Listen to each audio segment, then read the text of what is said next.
The first game we look for, Robbie. Tottenham away.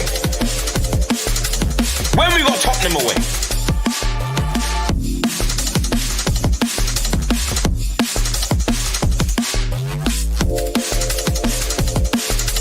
Tottenham away. When we got Tottenham away.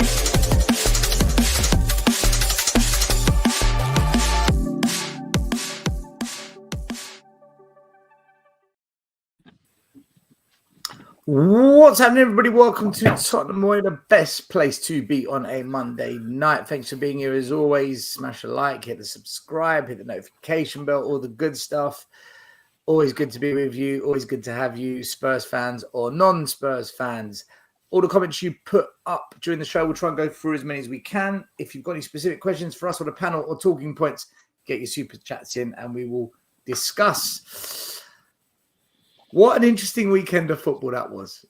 What an interesting weekend it was for the FA Cup. There was drama, there was close calls, there was easy wins. There's a few games I want to talk about, but obviously we're going to... Sorry, JP? And then there was Tottenham. No, we're not talking about Tottenham tonight. We're not forget Tottenham. We're going to talk about the Man United-Arsenal game. We're going to talk about Man City are back. I thought the Villa game was interesting against Bromley.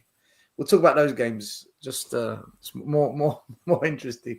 Of course, we're going to speak about Spurs. We have to speak about Spurs. It's what we do. But JP, how you been, man? You been all right? You been good?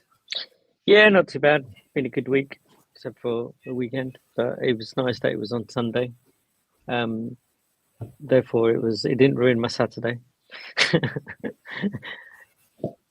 It kind of will go into it. It's just like, just when you think it can't go any lower, you can't be even more embarrassed, you just get another pie in your face. There's two schools of thought on this one. We're going to discuss them because it's interesting the way the fan, I think, after every game splits a bit more. But we'll go through it. We'll discuss the game and why we think this is happening. But Maz, how you been? You been all right? You been good? Yeah, I was all good. I didn't watch the game. And then on my way back home from work, I thought, let me check out, the result. And I saw that we won 3-0. And then I thought to myself, I bet you any money this has gone into extra time. So I checked the stats of the game. I'm like, it bloody did go into extra time. And I saw the goal scorers, and when I saw there was an own goal, right, I thought, I bet you that was like a tap-in opportunity, and it was, right? And in my head, I thought, Kulu scored. Okay, I wonder if that's a good goal or not, or whether that's another tap-in. But Kulu normally scores half-decent goals, I think. And Brendan Johnson's goal, I was convinced it was a tap-in. It wasn't quite a tap-in, was it? But I was all happy until I actually saw the extended highlights of the game and saw how poor we were. Then I listened to everyone's opinion on the game and just realised that we can't even really convincingly beat a non-league team. So, yeah, that was me. Matt, good to have you on. How are you doing? How are you feeling? How's your weekend? I'm good. I'm good, Stal. Thank you for the invite. I kept looking on Sky Sports News this evening to see if I was in the bar that I'd been recruited into your show this evening. So delighted to be selected on loan for this show. It's an honour. We're on. No. I think I've got this theory that we have one decent game and we have one bang average game. So I kind of thought that after the Liverpool game we wouldn't be at our best, but I still thought it would be a comfortable 2 or 3-0, and then we'd put on some of the younger players in the second half. But you know me, still I'm a half full Spurs fan, but that game tested my patience. It really did. It tested my Tell me some my of faith. the bad what's- words you said. No. You know what's really funny with Matt, right? For the last, ever since Andrew's come, literally every month we've been saying, Matt, do you still believe in this? And Matt's been positive. And just when you think, right, we're at the lowest we're ever going to go, we've lost 10 games, bottom off the table, Matt, how's it going? And he's still got that hope. He's clinging on to it, isn't he? Listen, Oh, I'm the best friend to have on a night out. You could have had the worst night. You could have been nut back by about 10 girls. I'll be always the guy saying, don't worry, the next one you speak to, she's going to say yes. So I'm that guy. I'm always the one who's going to give you that little bit of a moral boost. But no, I was seriously tested by that performance. I was going to say I can't believe it, but I actually can. But yeah, I was just fearing a last minute goal. I was fearing, that skirmishing from that corner cross that came into the box. I thought this has got all the hallmarks of a 1-0 defeat. So yeah, I don't want to say I'm pleased, but I'll take the result. Forget the performance. I'll take the result. The word you're looking for is relieved. Yeah, I was going to say relieved. Yeah. It's interesting. You say you're a half glass full person. I think I'm a sober man who's drunk, supporting Spurs. I just constantly feel drunk without having a drink. But there you go. It's tough. Well, look, It's tough. It really is. Every week. Let's discuss it. Let's discuss it, right? So we were drawn against Tamworth. So anyone that doesn't know, by now you should know. This is Tamworth's home ground, right? This is what we're dealing with. This is something you see 5-10 minutes from your house, wherever you live in the United Kingdom. There's a stadium, a leisure centre, a rundown facility somewhere near you that looks like this. This is the entrance for the fans. This is the pitch. As you can see, nothing like White Hart Lane. I think these 3G, are the old school 3G pitch. Yeah, these are the old school terraces. I think this is the Spurs end. This is where we were put. All the sheep, all the cattle in the barn.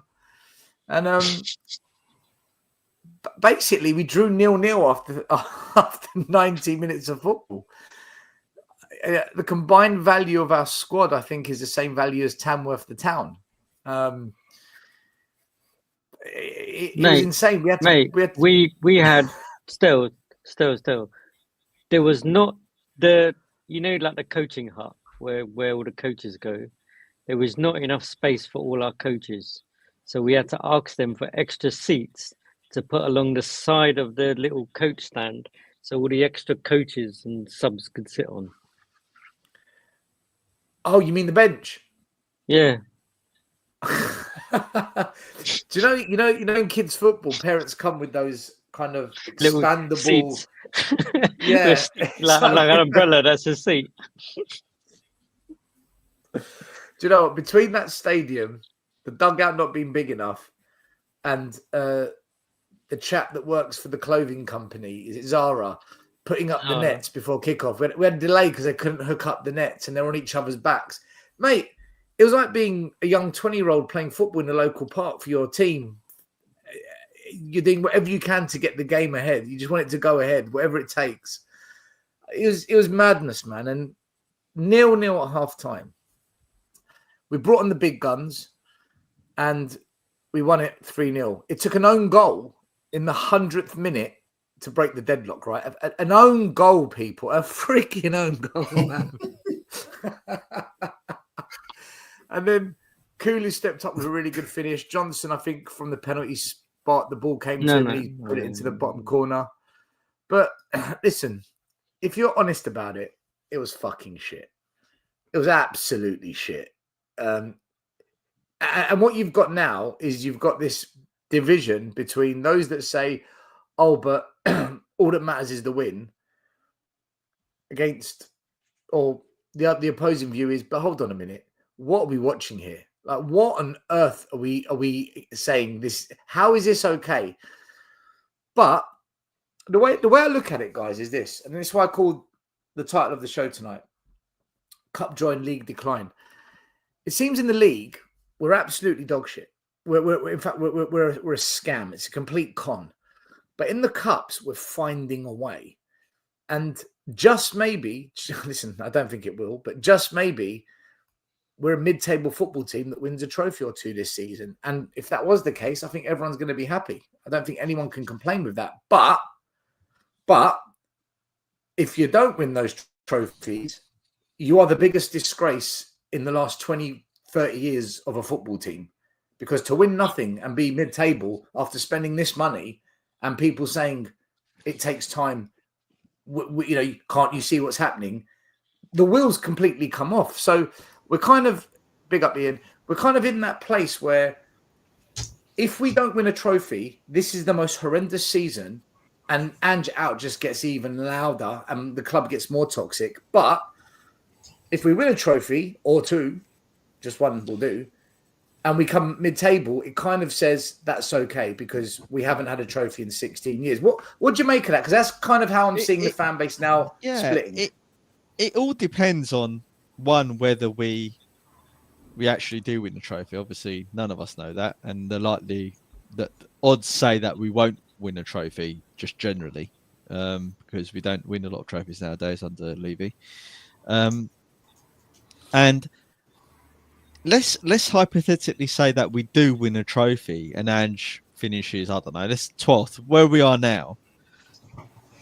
I will happily give Ange another chance, because as bad as I think he is as a manager, he always wins something in his second year, mate, and all that sort of stuff. You've got to give him another chance, right? Because he's done something that a lot of managers before him, who are much better than him, who had much better players than him. Well, don't know about that last statement, but let's just say he's been. They had more talented players than him for sure. He's done something they haven't, and only the mighty One Day Ramos managed to achieve. So, but it's like wishing that unicorns are going to turn up and flying pigs and fairies in the back garden and all that sort of stuff. Because see, I actually think our best chance is in the Carabao Cup now, because we are literally one game away from a final. And in the final, it's anyone's. But it's one hell of a task to go to Anfield. But this is the thing. If you want to win trophies, one day, Ian's going to come on this show and he's not going to deafen all of us. I don't know what That's like right what through it my is. ears, that was. It's just, your whole brain goes... It's like your trademark entrance, isn't it? Just ding, I'm here. There you go. I just feel that if you're going to be a trophy winner, you've got to win a monumental game. And winning at or getting a result, whether it's a draw or a win at Anfield, is a monumental moment. And you need them on the path to win a trophy. If he does that, then it's like, you can't really complain. But our whole season I think our whole season depends on that game, because if we don't progress and Anfield is the last game in the cup for us, I think that has a knock-on effect on everything else. I think we get hit for 6 off the back of that one. What do you guys make of it, JP, Ian, Matt, about if we don't win a trophy? Because it does seem we're a different team in the cup. We seem to find a way in the cup, but in the league we're just an absolute shit show. Do you think this whole season now is in the balance, depending on a trophy, as to which way the fan base goes, maybe even the owners, how the players feel? I don't know. I think I would say that at the start of the season or the start of the last school days, how long, I've probably said, you know what, I'll be happy with finishing 15th as long as we get a trophy, because it's all been about us actually having a bit of silverware, having that little bit of enjoyment of lifting something, and enjoying it with everyone around me, like all of you guys. So I'd be a hypocrite if I said kind of now, no, he needs to be better in the league. So I'll take a trophy and us finishing where we are. I'll bite your hand off for that. In terms of, is that the biggest game? That is the biggest game, but until the next one. But I don't actually think that we'll get. I don't think we'll capitulate. I don't think the season will capitulate like that. Maybe as you're thinking. I personally had my hopes set on the Europa, thinking that we probably had a bit more of a chance in that. Obviously, we've still been playing crap in that, so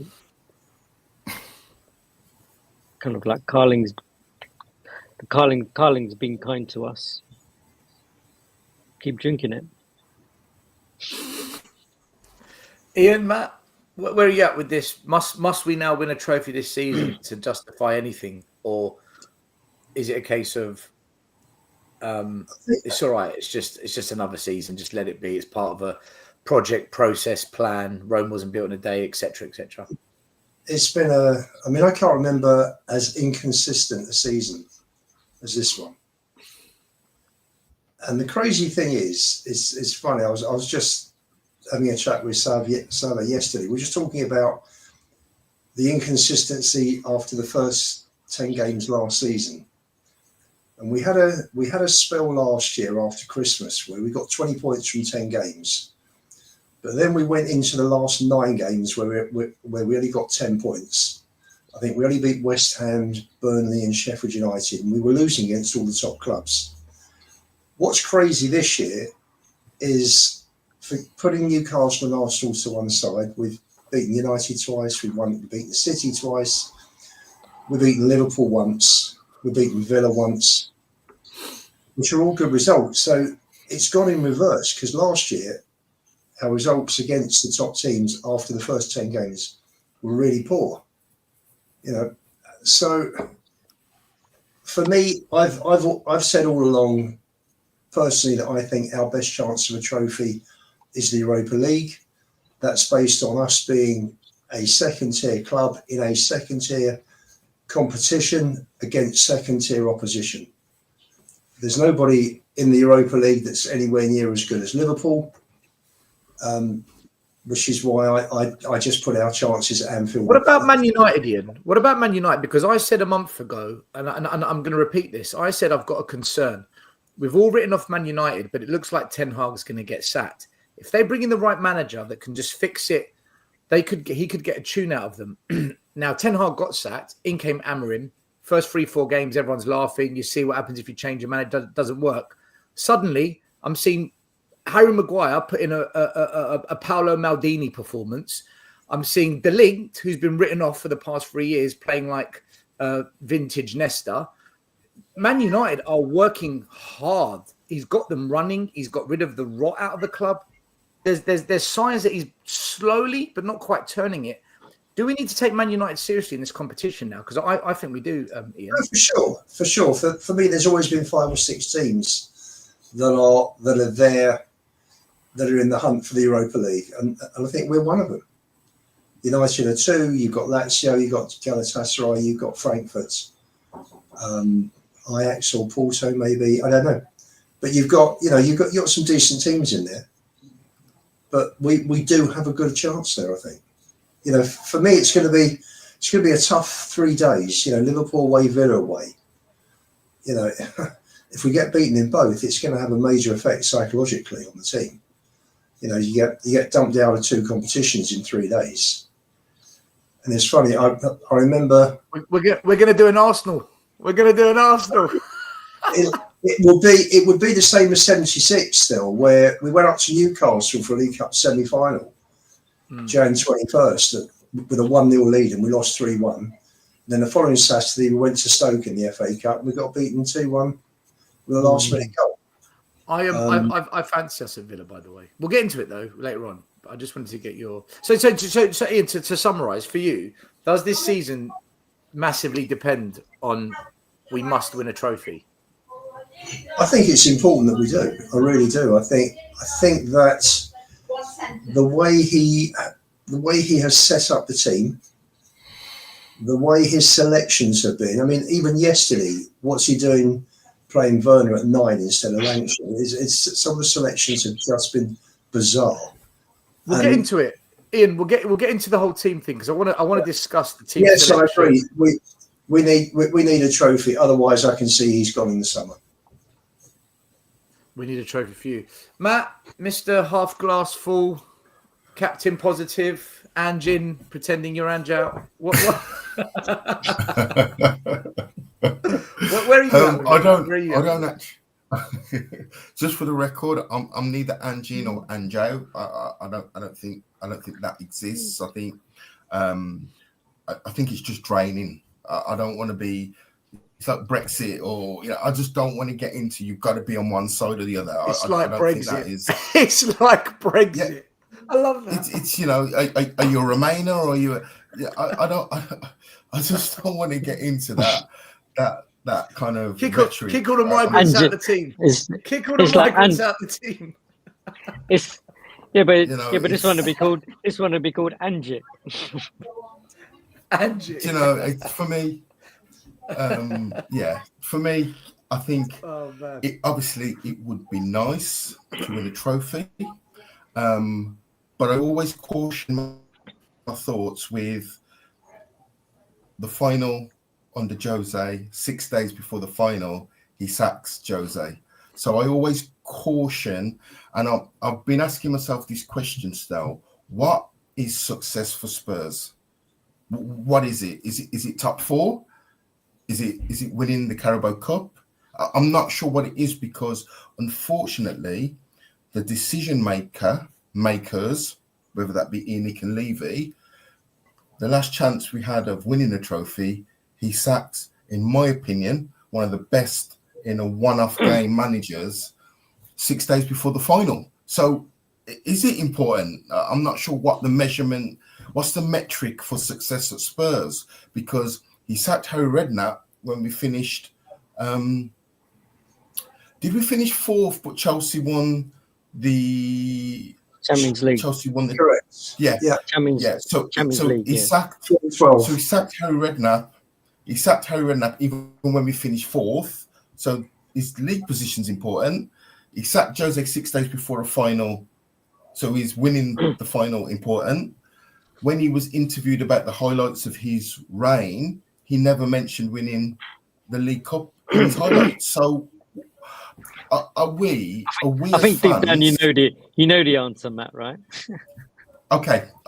So, are we setting ourselves up as fans for a fall? Because ultimately, Caesar, the man who pulls all the strings. Exactly. What success? Look. This idea that if I label myself in one camp or the other, that I have to remain neutral because I'm Switzerland and I don't want to go to war with either camp. I mean, look, you have to judge Tottenham by what you see in front of your eyes, right? And you have to judge them by where we want to be. We want to be better than what we were. Or match what we were under. Let's just say Harry Redknapp or Pochettino, right? We always want to win a trophy every season because trophies don't come quick enough for us as a club, or frequently enough, I should say. So let's just call a spade a spade. That's what we want. Will it define our season if we don't win a trophy? Yes, because it defines every season that we don't win a trophy, right? Because that's the one things that we should be doing. We should be taking the Carling Cup, the FA Cup seriously as Tottenham Hotspur. But as you said, Matt, the guy at the top doesn't take those trophies seriously, and/or doesn't take really, aside from maybe getting top 4, the league seriously. Because if he did, then we'll behave a lot differently at the club. So, you know, and by what I said, that extends to Andrew, right? He's nowhere near getting us into a position where we're going to do anything in the league, right? And I don't agree with Stel. I don't think we're this different cup team as opposed to the league team. I think we play the same in any competition, and it just so happens that luck has fallen on our side, or the team has, for whatever reason, got the Maz, I win didn't on say the we're games different in that have terms come. of. I wasn't talking about different in terms of performance. I'm talking difference in terms of results. In the cup, we seem to get the results. Well, we've we progressed, right? So Yeah. that would tell you we've got to the semi-final, so that would tell you that we've done obviously better than what we did the year before. But you know, reality is going to come when we play Liverpool and they smash us 3-0 at Anfield, because there's no way, you know, we're going to win that, and nothing's going to change my mind that we're going to win that game. If Ange pulls a miracle, then I'll give him credit at that point, but I'm not going to front load my goodwill towards him just because, you know, we had one good result against He Liverpool might. at 1-0. Front load, my You goodwill. Still, can I just say the other points? As fans, obviously, trophies are important to us. We know that the owners value success on the balance sheet more importantly than success on the football field. Where they don't realise it is, and I was just thinking, you know, you look at a situation like we've got with Noani, where they're after him, and he's got a choice. I mean, how Juventus are going to pay for that, God only knows. I was told they made £180 million loss last year. So heaven knows if that's wrong, can someone let me know? But I've read a couple of things saying that. But players want to go to clubs that win trophies. And that's why it's important that we win trophies. And as every year passes, we become less important on the global stage and domestic stage. You know, when it comes to attracting the best players. Not that he's going to attract the very best players, because he won't pay the wages. But even players from abroad who are not paid that well, who will get a higher wage at Spurs, will re-look at the situation if another club comes in where they think they'll get an increase in wages anyway, and they can get silverware and win medals. So, you know, it's really important that Spurs win a trophy this season. Yeah, I just want to address a couple of people in the chat. I'm reading the comments, right? First things first, Enoch out, Eddie. I've seen the shows you've been on, Eddie. You're one of the most confused Spurs fans I've ever seen, right? So don't saying there's more positivity. There's a big difference between positivity and realism on that front. Also, Alexander LGY. There's no evidence to suggest that Ange has massively changed our style of play and or reacting to the amount of injuries that he's had in. Everyone thinks that he's playing this more pragmatic style now for the last several games, and I don't agree. I think what's happened is that the teams are forcing us to play in a certain way, and the fact that the players' performances have been dropping to the point now where we're not even a possession-based team as what we were at the start of the season and the year before, to me shows me how things are unraveling for Ange. So I don't agree. I don't agree that Ange is all of a sudden changing so dramatically that you know we're suddenly doing better in the cups. I mean, if it was that dramatic, then why didn't he change, you know, to this more successful style of play from the start of the season? Why is it taking him now to do that? I reckon he's under major pressure, Maz, from the owners. Well, yeah, I agree with you. I just want to address Eddie as well, because Eddie just goes. He's like a YouTube addict. He just jumps on different shows, just dumping the same shit. He just goes. He picks one or two people on the panel. He just goes after them. That's not engaging with the discussion. That's just you with an agenda. And Eddie, you need to learn this, and so does everyone in the chat who thinks like this. If someone comes on a show, any subject, and they give you their honest view, you cannot label that as negative if they're giving you their honest opinion. And the reason is, the alternative is they lie, they say something different just so that you are pleased, so that you can now say, that's it, you're positive because you said the things that I want to hear. But they're being dishonest.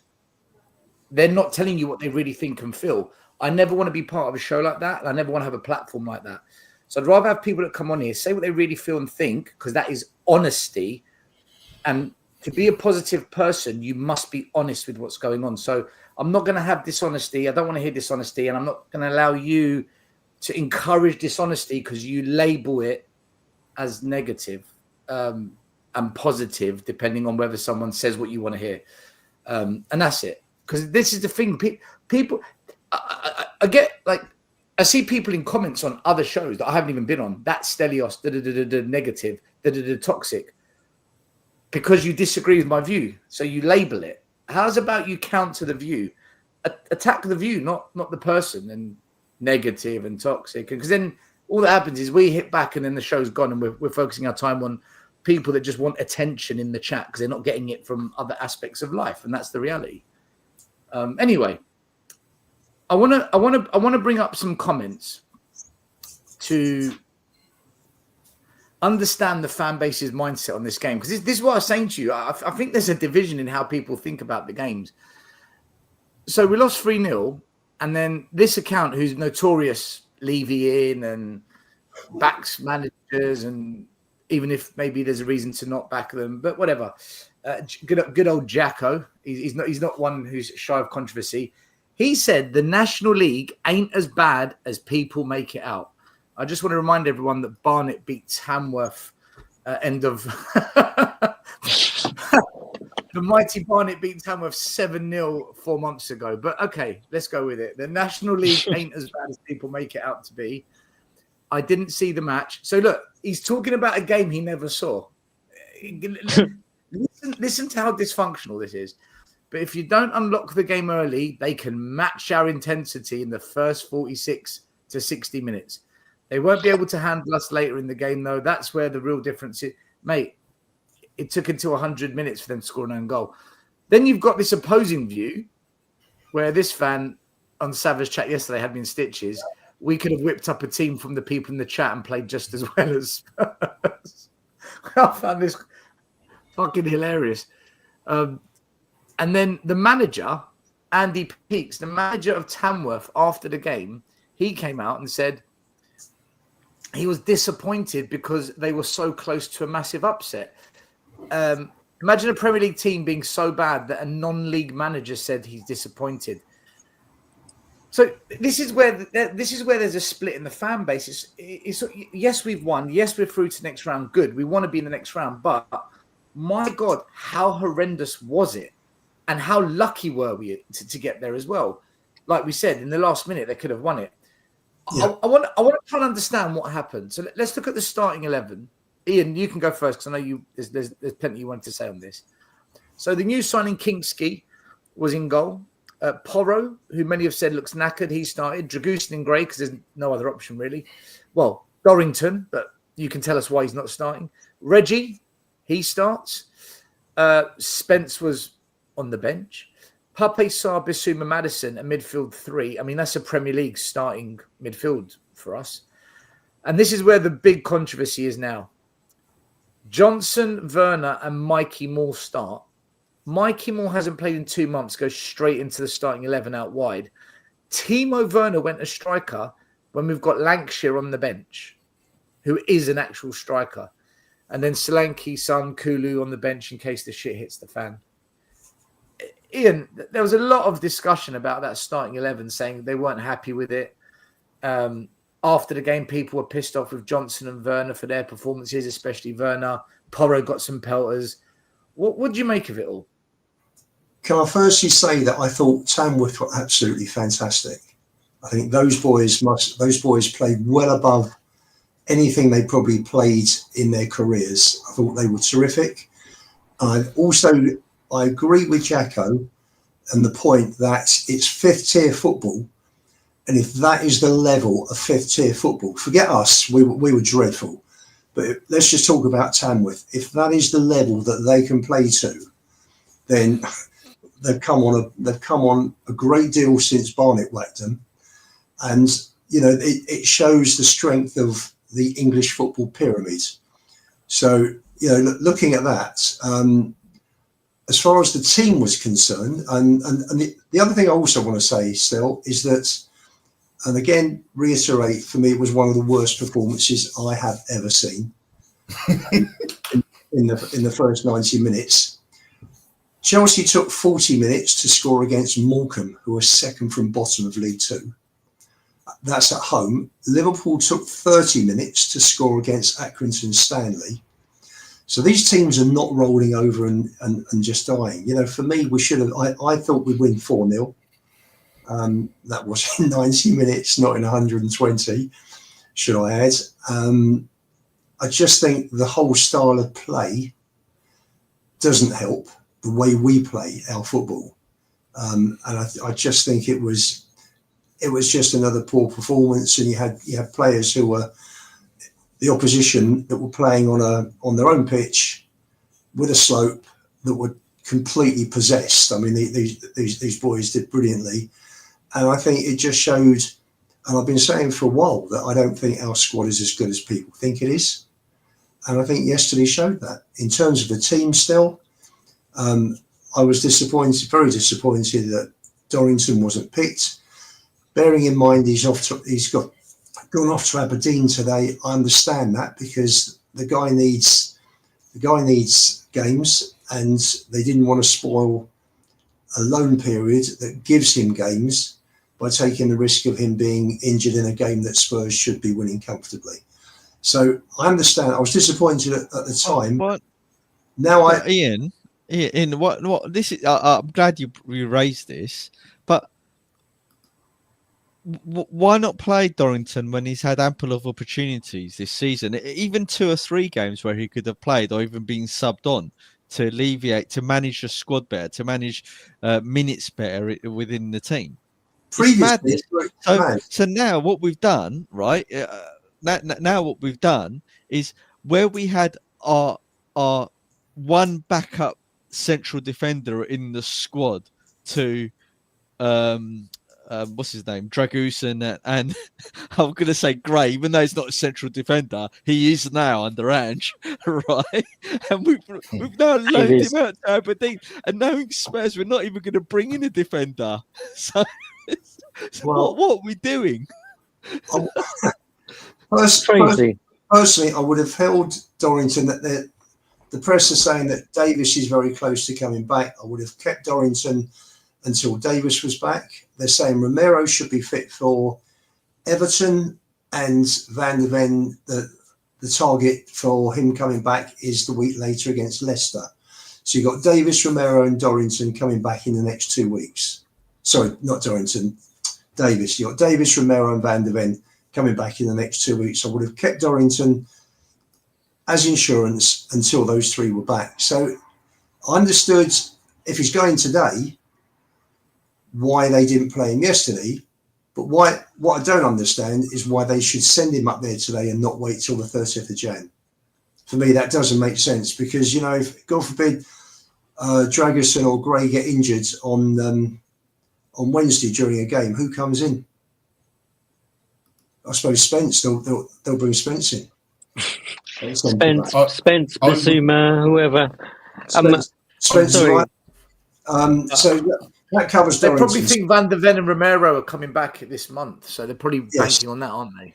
Yeah. But they got there's no guarantee though. With our record, there's no guarantee they're not going to come back in, play 2 or 3 games, and be injured again. Exactly. You know. I would not be surprised if one of Ben Davis, Van der Ven or Romero is on the bench for Wednesday. That can be the only reason he's allowed Dorrington to go out on. Well, they're saying that Davis will be close, but Richie will be on the bench as far as the injured players are concerned. Oh, good. Richarlison. I'm on about. Yeah. I'm on about. Pajala's a good player at the back. David, Maybe this may be on the bench. they must have a defender, whether that's one of the three I've just mentioned or somebody coming through the door. You cannot allow, even though Dorrington has not been used at all, just common sense. You cannot allow Dorrington to go out alone and not have a centre half on the bench against Arsenal. Surely. Absolutely. But just going back to yesterday's team, I would have played Spencer right back. I would have played Dorrington next to Dragerson, who's played 18 games on the spin now. I think Dragerson got a knock as well yesterday that I noticed that was mentioned during the coverage, but hasn't been mentioned since. So my team would have been Spence, Dragerson, Dorrington, and Reguilon. I would have left Porro out. The guy, you can see the guy is off his feet. Midfield for me would have been Gray, Basuma, and Bergvall. And up front, I would have played Kulu, Lancashire, and Mikey Moore. Do you know what cracks me up? We play against Coventry, lower league. Archie Gray doesn't play in the 6. We play against Karabag, Ferencváros, AZ Alkmaars, and all this lot. He doesn't play in the 6. We play against non-league Tamworth. He doesn't play in the 6. Crazy. At what point is the penny going to drop? He's not going to play in the 6 for Spurs. I don't know. At what point are we going to get it here? It's not happening. He's had ample opportunity in games that aren't high risk to let him play there, and he still refuses to do it. The only way I can see him playing there is if you've got your regular centre backs back in place, and you've got injuries to Basuma, Sarr, and Bentancur. Which is never going to happen. It's crazy. It's absolutely crazy. It's crazy, but this is the bizarre world of Ange Postecoglou, isn't it? What I'd just like to say is bless Ian, and I like him a lot, and he has a fair view and stuff. But like Tamworth, you can't big up that league and say that they brought their game and stuff like that, because at the end of the day, whoever was out there, they should be pissing all over him. Ian. It's down to me. It was down to mentality, and the mentality wasn't strong enough yesterday. You know, you go out there against a much lower team. You know they're going to come out. They're going to give out absolutely everything, and you've got to match them in terms of the battle, and then your superior skill takes over. But it didn't happen, and I mean, it's not even the first time. I mean, we had 78% possession. You wouldn't have believed it, would you? I'll give Mikey Moore a bye because he's not played for ages. Yeah. But him, Werner, and Johnson in that first half, you probably touched. They touched the ball. On like one hand, I could put it down. They were absolutely crap. Absolutely crap. Rubbish. Literally. And rubbish. All three of them were trash. The fact that you're right, he had that Lancashire on the bench. Literally, he's put that person as the forward because he's the third highest paid player at our club. And it's basically stunting the growth of Lancashire. You're taking up his space and his time. That was a perfect game to play Lancashire. You know what you're going to get from Werner. I think the only thing that you would say is he's put him there for a little bit of confidence to go and score a couple of goals. Even that in a 1-on-1, with a one-on-one, he fucked it up. Yeah.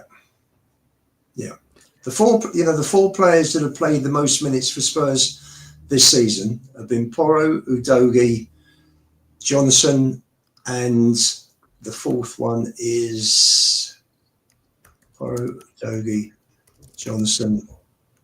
Oh, it's probably Kulu. He's played the most football. Yes, correct. Kulusevski. What did you guys make of the starting lineup? Would you agree with the changes Ian would have made? Do you think the back line was about right? Would you have maybe rested Porro, allowed Spence to play? Bear in mind we've got Arsenal midweek. Do you think the midfield 3 was correct, or would you have liked to see Archie Gray in the 6? Do you think Lancashire should have started as the striker? Where are you at with it? I kind of agree with most of what Ian said, if I'm honest with you. I think I would have gone with what Ian said. Yeah, you can't like disagree with it, because they would have been the changes you would have put through to think that's enough of a team to go out and beat No, Tamworth. I think it's an absolute farce. I think we could play our under 21s, and I would expect them to beat them. Mm. You know, well, we're an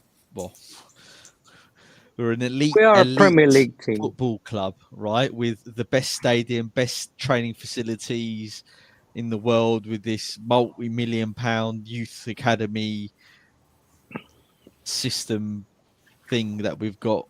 You know, with 38 football pitches, a skywalk, F1, beer coming from the bottom, right? I would expect our any level of our kids, 18s, under 21s, to be able to go there and beat that team.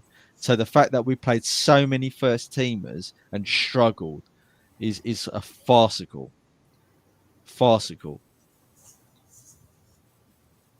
Do you know? That's not the only time they've had that attitude, have they? Like, you know, like Palace, Ipswich, to name but like a few that have recently happened. Like, they just seem to go blank at times. Just don't turn up. Decide they're not going to turn up that day. And normally in a team, like maybe one or two players that it could happen to, right? Not a frigging 8, 9 of them. Do you know? I think praise to our keeper. Go on, Matt. You go. no, I think it's a mindset.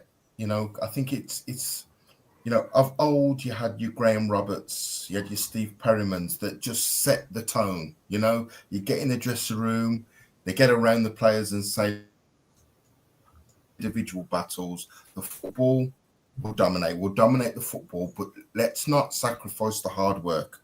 Work as hard as your opponent, win your individual battles, will win the match. But if you look at that team, we've got a lot of players that are either inexperienced, or how many of them players would you back in trenches? You know, how many of those players would you back, you know, with the backs against the wall? And I looked at that team this weekend, and it was worrying how many of them looked a little bit rabbit in the headlights at times. Once they didn't get that first goal, they looked very weak in possession. I know he says he doesn't want to sign experience, he wants to build it, but we cannot have many more performances like that. We cannot. I just, do you know what? I was frustrated because for me, I said, well, we won't lose to Tamworth. Never going to happen. And it didn't, because I knew it was very close, but I just knew if the shit hit the fan, we'd make the to win it, and we did. Still, in the 90th minute, one of their defenders was right by the edge of our goal. He dragged it back, and if he got a perfect connection on it, that would have been 1-0 to them in the 90th minute. Yeah, we'd be out. I know. We were lucky. Listen, that's how close it was. But the fact is, we did beat them, and I'm frustrated because I said our under 21s will beat them. I watched pre-season the kids play against QPR, playing against Hearts, and they did really, really well. And I think what we should have done with this game is play the youth, because they're hungry, they've got the attitude, they want it, they want to prove something. And I think they would have given it a much better go than what that sorry bunch of starting 11 showed us. I mean, Graham in the comments said it's all about attitude and ours was crap. I agree with him. I think a lot of them players stepped on the pitch and just thought, yeah, we've got this. And then they got a bit of a shock.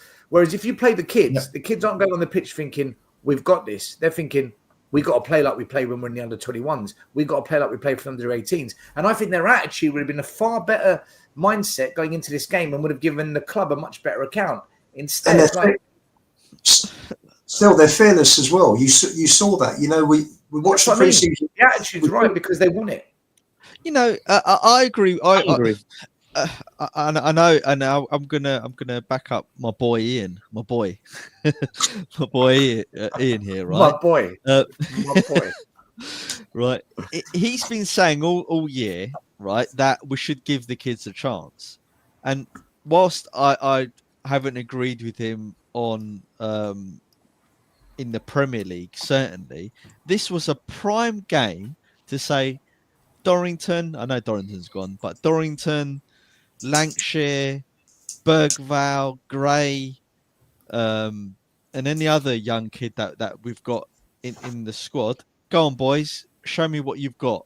Right, keep all of our first teamers on the bench, right, and let them have a run out. But no, we didn't rest any of Porro's still out there, Gray, Madison. Well, Madison hasn't had much game time, but whoever else was in that starting lineup, and I just, Right we're now, saying Matt, this now every week, every game. We're looking at his team selections and saying, what on earth is he doing? And it's just beyond me how he's not managing the squad at all. He's causing all of his own problems, right? If Pedro Porro now gets injured in the next game, it will be his fault that he didn't rest him in the Tamworth game because he's pushing him too far. So it's just nuts. you'd rather Porro against Arsenal, wouldn't you? Yeah, 100%. exactly. I'd be playing Porro in front of Spence on Wednesday night. 100%. That's what 100%. I think you need to play did Reggie Porro play? and Spence. Yeah, I think you need to play Porro and Spence. Reggie played on the left and Porro on the right. Do you know, we'll come on to the Arsenal game in a minute. Billy in the chat, you say we had the same meltdown against Coventry and we are in the semis. I don't care about that performance as long as we win. The problem with that is you're the same fan who says things like, I actually took a clip of it. I'm sure I did. Did I? Still, can I answer that very simply? If it's a one-off, then I agree with you, because teams do have these one-off aberrations, performances that are dreadful. But this seems to be happening on a consistent basis. So it is a worry. Yes, we did get through. And the issue is fans like Billy, what they do is this. When we win and we don't play well, they say, but we won. Why are you moaning? But then when we lose, they say, but look at the performance. We were all over them. It's almost like the result only matters when we win. But when we don't win, let's focus on the performance. Now we're focusing on the performance. You're telling us to look at the win. You can't have it both ways, Billy. And this is why there's an in out divide. It's that bouncing between when it suits us, we'll use stats. When it doesn't suit us, we won't use stats. When it suits us, it's about the performance. When it doesn't suit us, it's about the result. For me, listen, I'll be honest with you. This season, I just want the result. So I'm glad we're through. The reason we're discussing the performance is because the league is so bad. And it's the performances in the league that worry us because we're not getting the results there. And still... Which is why I'm asking the question: must he win a cup this year to cover up what's happening? Because I think I think that last point is the most apt point that I've heard out of the last two, all the shows that have been happening. Right? Is if we were playing well in the league, right, and we were fifth. Let's say we're sitting fifth now, fourth, right, and we had that performance against Tamworth and we won. We wouldn't say anything. We'll just say, yeah, we played bad, but we won. And there wouldn't be much to talk about. But because the league performances have been poor and we've lost a lot of games and we're 12th in the league, and then now we've gone to Tamworth and we haven't even gone and built that confidence against a lower league team where we battered them 5-6-0. I don't know, Solanke got a hat-trick, Johnson scored a worldie and more scored an overhead kick or something to build that confidence up for the team. We just about scraped through with them. We had to effectively rely on an own goal to open them up, and then Cooley to score a good goal, and Johnson at the end, at the death. And that's why I'm so disappointed, because I would expect Ange to want to build confidence up when we need it. And he never does. And the team doesn't go into games like you would think. We've just beaten Liverpool, right? We'll go into this game buzzing. Should be on a high. Yeah. Yeah, on a high. We've gone into that game and we're like, oh, just about beat them. But Maz, do you not think that's a common theme? I mean, we beat Southampton 5, right? You know, tails are up, they're getting all the accolades. And then the next game, we were absolutely dreadful. In fact, isn't Southampton lost? United next game after that, Matt. Man United is our last league win. No, Premier League win, yeah. So like leagues, Premier League. Yeah, Premier League. Yeah, in the league. Southampton's our last league win, right? Liverpool, didn't we? Yeah, but Yeah, Matt's talking so about the league. what's- He's talking about the Premier League. Yeah, I'm on about in the league. So, like, we beat Southampton, and then, you know, you're thinking we're going to kick on from there and we banish the curse.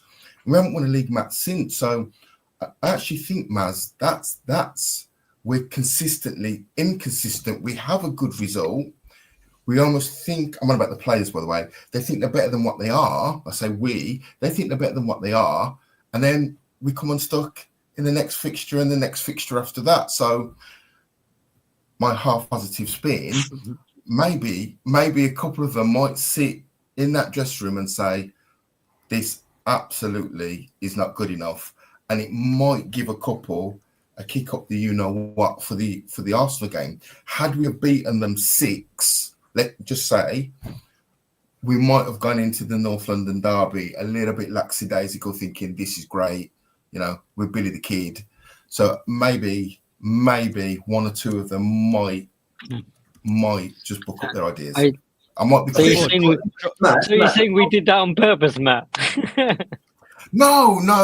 I'm just saying the pattern. The pattern is I know. We A seem good to game, have bad game, one- good game, bad game. Yeah.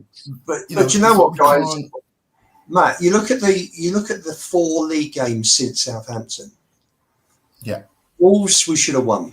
There's no question. We gave away a late goal. That was just stupid. That was lax. Why? Hold on, Ian, 1 minute. Why should we have won that? Against Wolves. Yeah, Well, the last 20 minutes, they were the better team by far. Fine, but you're 2-1 up with a few minutes to go still. You should be able to see a game out. Yeah, but we had Archie Gray at centre back, and we had Okay. we didn't change. We did. All right, go on. Let me let you speak. But the point I was going to make was the other 3 league games were against the 3 full sides in the division. So you wouldn't expect to get anything from Liverpool, Forest, or Newcastle because they're far better than us at the moment. So, I mean, Newcastle won the last 8. Liverpool flying, and so are Forest. So, you know, you wouldn't expect genuinely based on our. No, but Matt, listen, whether it's home or away, these teams are better than us this year. We're so inconsistent. We're nowhere near the level at the moment over the last few weeks of Liverpool, Newcastle, and Forest. They're playing much better than us. So for me, that those 3 defeats were expected. They weren't a surprise. It wasn't a situation where you look at it and you think, well, you know, we should have got maybe 7 points out of those, or 6 points, 5 points out of those games, because we're nowhere near their level, and that shows you how far we dropped. So it's not a surprise. We just happened to have played 3 of the 3 form teams within 4 games. And there we got Arsenal. So. Maybe.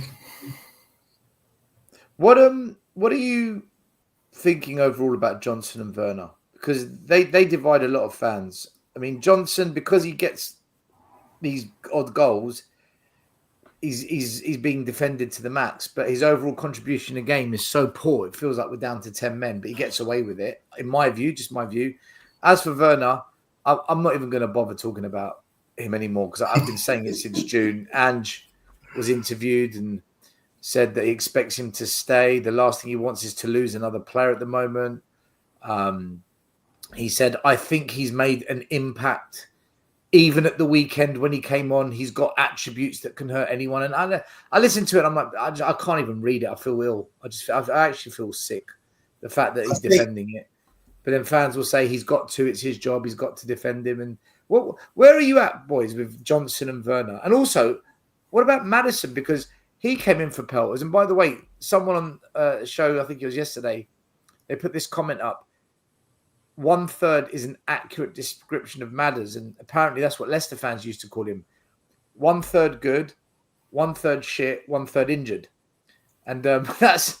Well, Is he living up to the 1/3 theory? You know, Well, where are you at with Madison, I think Potter, and Johnson? he's hit a target, isn't he? Go on, Ian. I thought Is it the target? first half, the keeper, Maddison and Basuma were the three standouts. I think the rest were poor. To be fair, you know, Maddison was the only one who was semi-dangerous. You know, the only one you thought you might get a goal from. Sorry, Ian. He didn't. No one else. He had 3 shots, didn't he?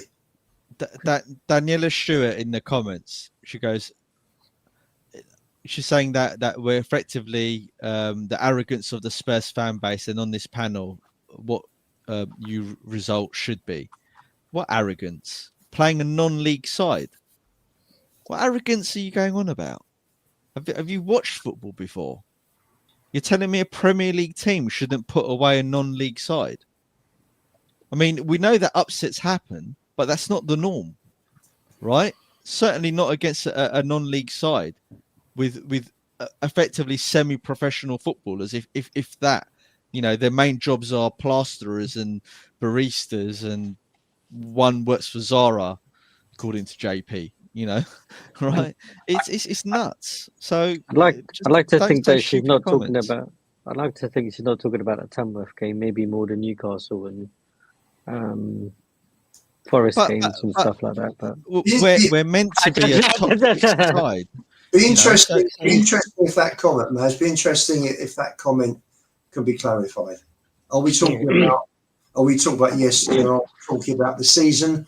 Or are we talking about what I've been talking about for the last few minutes, talking about the last few games since Southampton?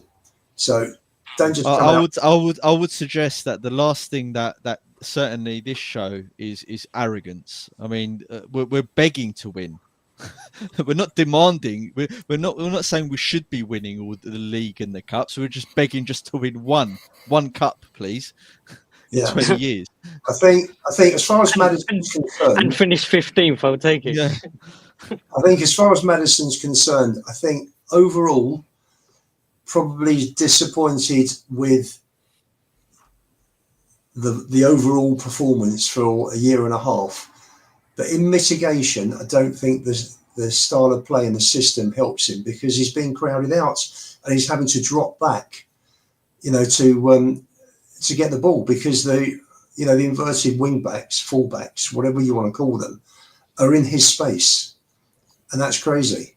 You know, under a proper and different manager, I think Maddison would probably thrive a lot more in our team. So my view is that Werner, absolutely dog shit. Get him out of my club. I don't even know why he's there. Like, seriously, like, I would play a ball boy. I would have probably had that guy from Zara. Seriously, in the first 2 minutes, he showed more than Werner has in his 2 spells at Tottenham. Honestly, so he's crap. Brendan Johnson, he does nothing in the game, absolutely nothing, except for come at the back post and score. Now you could say, "Oh, do you know what? That's perfect." Because he's scoring goals and he's our top goal scorer and stuff like that. Outside of that, he's ineffectual. He has no impact on the game whatsoever. He doesn't take a man on. He always comes inside. And when he's got the opportunity to go wide and have a lot of pitch in front of him, he hides behind a defender. Now, that's not what you want from a front three or from one of your front three. Absolutely not. JP, this comes down to selection again, because where Werner has looked into, let's split it up into final pass stroke shot, which has been absolutely appalling, but his ability to get past the fullback with pace, which has been okay this season. And then do what? No, absolutely. But what's the point of playing Werner against Tamworth, who you know are going to sit back in a low block, not give any space behind for people like Werner to push and run and push the ball into? And it's the whole but he is the worst.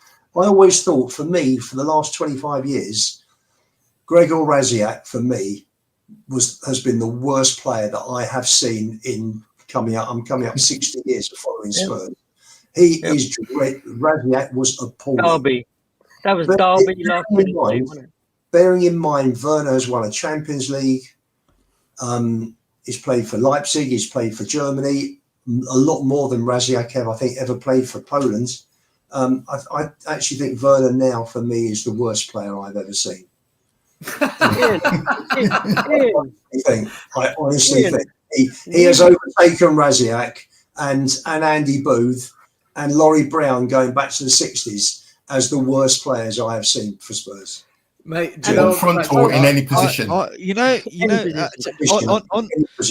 Today randomly, I watched some highlight reels of Lamela when he was at Spurs, and you weren't too bad, right? And you've got to be careful not to look back too fondly at him, because he had sort of bad patches as well. However, I think it was. I don't think he was ever a bad player in terms of he had ability. He could, when he had the opportunity, he could finish. He could set up goals. I think he was quite a clever footballer. But one thing with Lamela, if he wasn't playing well in terms of beating his man or creating something, you knew that he was going to be brilliant at shithousery, right? And he's going to work his absolute arse off for that team, right? He'll be all over the pitch, making himself an absolute nuisance. And for that, you can forgive him.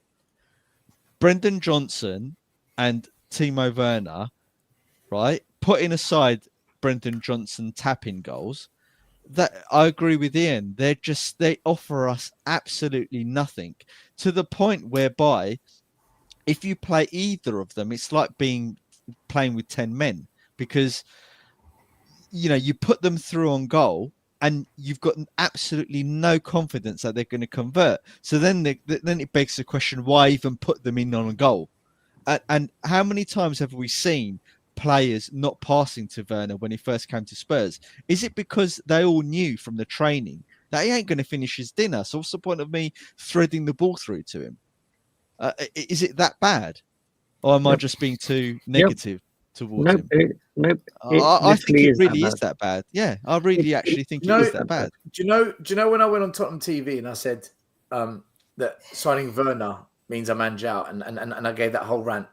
Do you know the amount of people that said I'm overreacting and you've gone over the top and you're just doing it for attention, and that, can't you just wait and see, give it a chance?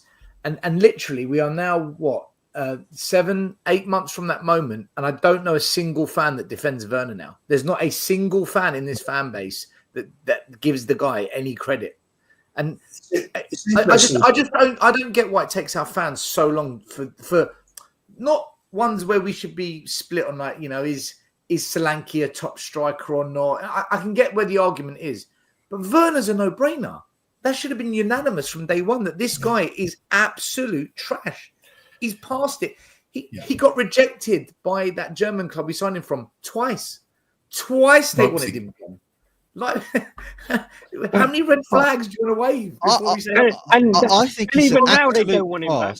Yeah, it's true. I think it's an absolute farce that we sent Donnelly out on loan, right? Yeah. Rather than and we signed Werner. Talking about blocking a pathway, why not keep Donnelly and give him some time? He's a good player. He's a good young player. He's got potential. I'd rather do that. I'll answer you on that. I follow Orient. It's my second club. He was being played out of position early on. He was also struggling a little bit with the physicality. Richie Wellens put him in as a 10 8 games ago, and he has all of a sudden just flowered in terms of ability, in terms of confidence, and this has been the most fantastic loan that I can remember of any Spurs player who has, and we've had so many failures with loans over the years. Scarlett went somewhere, apart from Skip. I think Skip did really well at Norwich, but apart from that, all we've spoken about, he has really come through, and he needed this loan. And please God, Don, I just hope Orient can beat Derby tomorrow because I Ian, would love Ian, to see Ian. Donnelly against Man City in the cup in a couple. But there's no, there's no. Look, obviously now we can look at Donnelly and how well he's doing. Then that's fine. However, prior to him going there was nothing to suggest that he couldn't have done well if he had given some opportunities at Spurs. Right, we saw him in previous season, him playing a few games, and in the seasons before where he played a few games, and he looked a decent player. So he shouldn't, this physicality thing, maybe as a left back, possibly, but that's not his position, right? So look, I don't. Ange has mismanaged the squad. He's made poor signings, right? He's signed Werner twice. He's blown his budget on a big waste of space. I would rather of him said, Donnelly, Moore, you're going to be the backups to Son on the left this season, right? And I'm going to give you opportunities. That's what a good manager and a good coach would do. No one can say that any manager in the Premier League would have brought in Werner and then stopped someone like Moore or Donnelly getting their chance. I don't think any manager would have, but Ange has. John, I think for me, Donnelly's a 10, and he's now got. For me, in a couple of years' time, I can actually see a midfield. Hopefully, if they all come through, of Gray, Bergvall, and Donnelly, I think would be absolutely terrific to have those three kids coming through in our midfield. If they come through, hopefully the way they're looking, and I know you probably want to talk about the Arsenal game still, because for me, Bergvall now should be in that team in that first 11. For me, he is in front of Salah, no question about it. And the kids are starting to come through now. People are seeing that, and you're right. I've said all along, we've got to give these kids a chance. I think it's the best set of kids the club have had in 30 years. I think it's been that good, and we haven't. Who have we had with that? Harry Kane, Skip and Winks on a much smaller, on a much lower level, and apart from that, there's been nobody since Ledley and Campbell. Dare I say his name, Judas, and that's been it. That's been it. But these kids that are coming through are going to be terrific. I think they need the right manager though as well. I'm not sure if Ange is the manager for the youth. I'm not sure. I would have. I would have rather have seen a Poch and Amorim. Yeah. Even an Areola. I think they're just a better fit, better age profile. I just feel that Ange is. Still, maybe he can introduce them, and then the next manager comes in and actually progresses them the way Poch came in and like Kane was introduced by Sherwood and I can't remember who else. I think it was just Sherwood, and then Poch came along and said, "Right, let me work with them. I'll take it to the level." I think that's probably the best scenario for me. I don't think Ange is going to do that. The Agreed. I was involved in the conversation still yesterday where I said that I think these players are being brought in. The kids are being brought in for the next manager, not for Ange.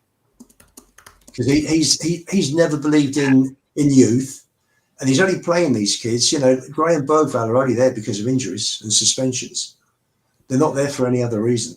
I told you guys there is no Project Youth. The academy was never going to feature this season. I told everyone this. I spoke to the academy director. I've repeated myself 1,000 times. Other than Mikey Moore, what kid from the academy has featured? Don't talk to me about Bergvall and Gray. We signed them. Yeah. What academy player? There's no Olusesi. There's no Donnelly. There's no Dorrington. There's no Lancashire. What's his name? Not really Lancashire. Mikey Moore won. That's not Project Youth. This whole Ange appointment, and we said this still. All of us did. JP, Iggy, you and I, and Lee said this, that when Ange came in, if he really wants to make this a project, he should have incorporated all of the youngsters early doors, set the stage out, saying to the fans, this is going to be a long-term project where we're going to bring in some of our youth players and build the next generation of a squad, right? But he didn't. And Ange doesn't want to. The only reason any young players are seeing any game time now is because of the injuries. And I think that's a sad indictment of him as a manager and us as a club. And not that I want to see loads of kids and wreck our season, just, you know, throwing the kids at the deep end and watching them lose every week and put us as a club into trouble. But you want to see some semblance of them genuinely planning for the future and genuinely trying to do things in a different way. But we never do things in the right way. Ever. Everything we try and do is always wrong. Even to give some of these players a rest, Maz, in the last 15 minutes. We're 5-0 up against Southampton. That's a great opportunity to bring on some of them. Look, I'm aware that at the start of the season, we were having lots of sort of disputes with Ian about playing the youth players over and above the first team players. However, when you see how badly Ange has mismanaged his squad 20 games into this season, I have to change my opinion and agree with Ian. He should have played some of these kids and given them a go. And also, back then when we were arguing with Ian, we weren't where we are now, where we've lost 10 games. You know, we've had shocking defeats and stuff. So things have drastically changed since those early discussions. But I'm just so... The more this carries on, the more I'm convinced that Ange is if he survives. Look, I've already got a prediction wrong. I thought he was going to be sacked by Christmas, and he hasn't been sacked yet. I don't think now he's going to be sacked until the end of this season. But dear God, please let him leave at the end of this season when this is finished, because if we're going to give this manager even more money, right, for next season, goodness knows what decisions he's going to make, because I don't think it's going to be the decisions that people are hoping for at all. Well, we're going to find out what happens. I do want to give a big up as well to this guy, Basuma. I thought he actually had a very good game. And in fact, the past couple of games, Basuma has been one of the standout players, I think, for Spurs. And do you guys think he's coming in corner, or is it another purple patch? Do you know what, still though, in a way, that was a perfect game for him, because you knew that Tamworth would have big blokes in the middle who would want to come and put it about a bit, and he was quite strong. I mean, he is a strong guy, and he is quite skillful at his feet. So in a way, that game suited him so much, because he did have the ability to put his foot on. Second half against Liverpool, JP. In fact, as soon as he got a yellow card, didn't he? He got a yellow card. I thought he had a good game against Liverpool as well. I thought it was immense against Liverpool, wasn't he? Yeah. Particularly, has he got a yellow card in what, 15 minutes? Immense. Come on, Ian. Immense. Was he imperious? That was. No. Maz, now you're getting carried away, mate. Mate, that was an Arian moment. Phenomenal. An Arian moment. Okay. No. Hang on. Phenomenal. Phenomenal is the word for Arian, isn't it? Bless him. Yeah, he was all right. He was all right. Yeah, listen, let's hope Basuma's getting back to the form that he showed beginning of last season. Matt, let me come to I was going to say, I actually thought Bergvall changed the game when he came on, because he actually drove with the ball, kept the ball. He brought a bit of energy and life kind of like to that midfield. Yeah, he's first choice now for me in that midfield every game. Every game.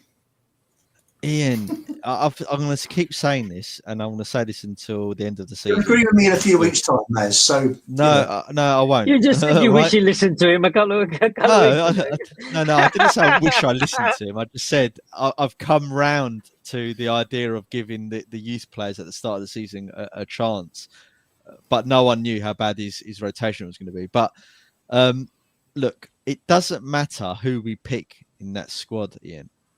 In that team, it just doesn't matter. We've seen every combination going.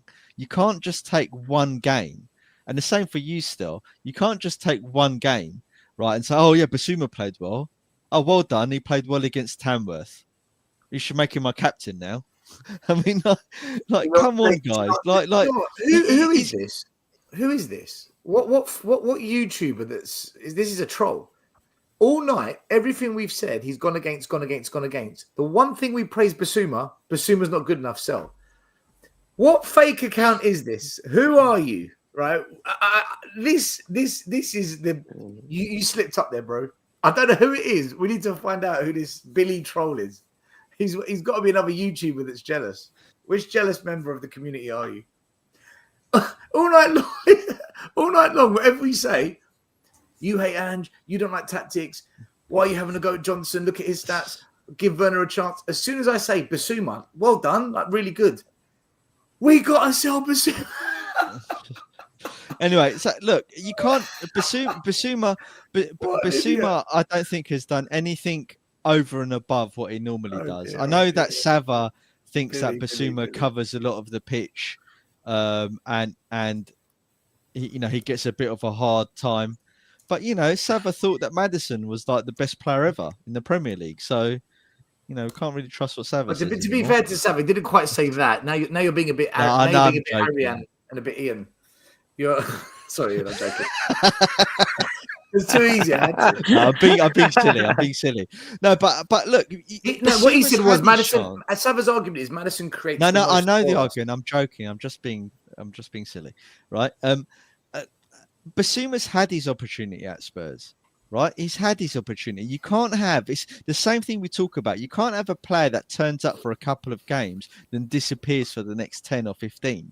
He's had a couple of seasons now, man. Yeah, it's nuts. It's the same thing you were saying with Richie.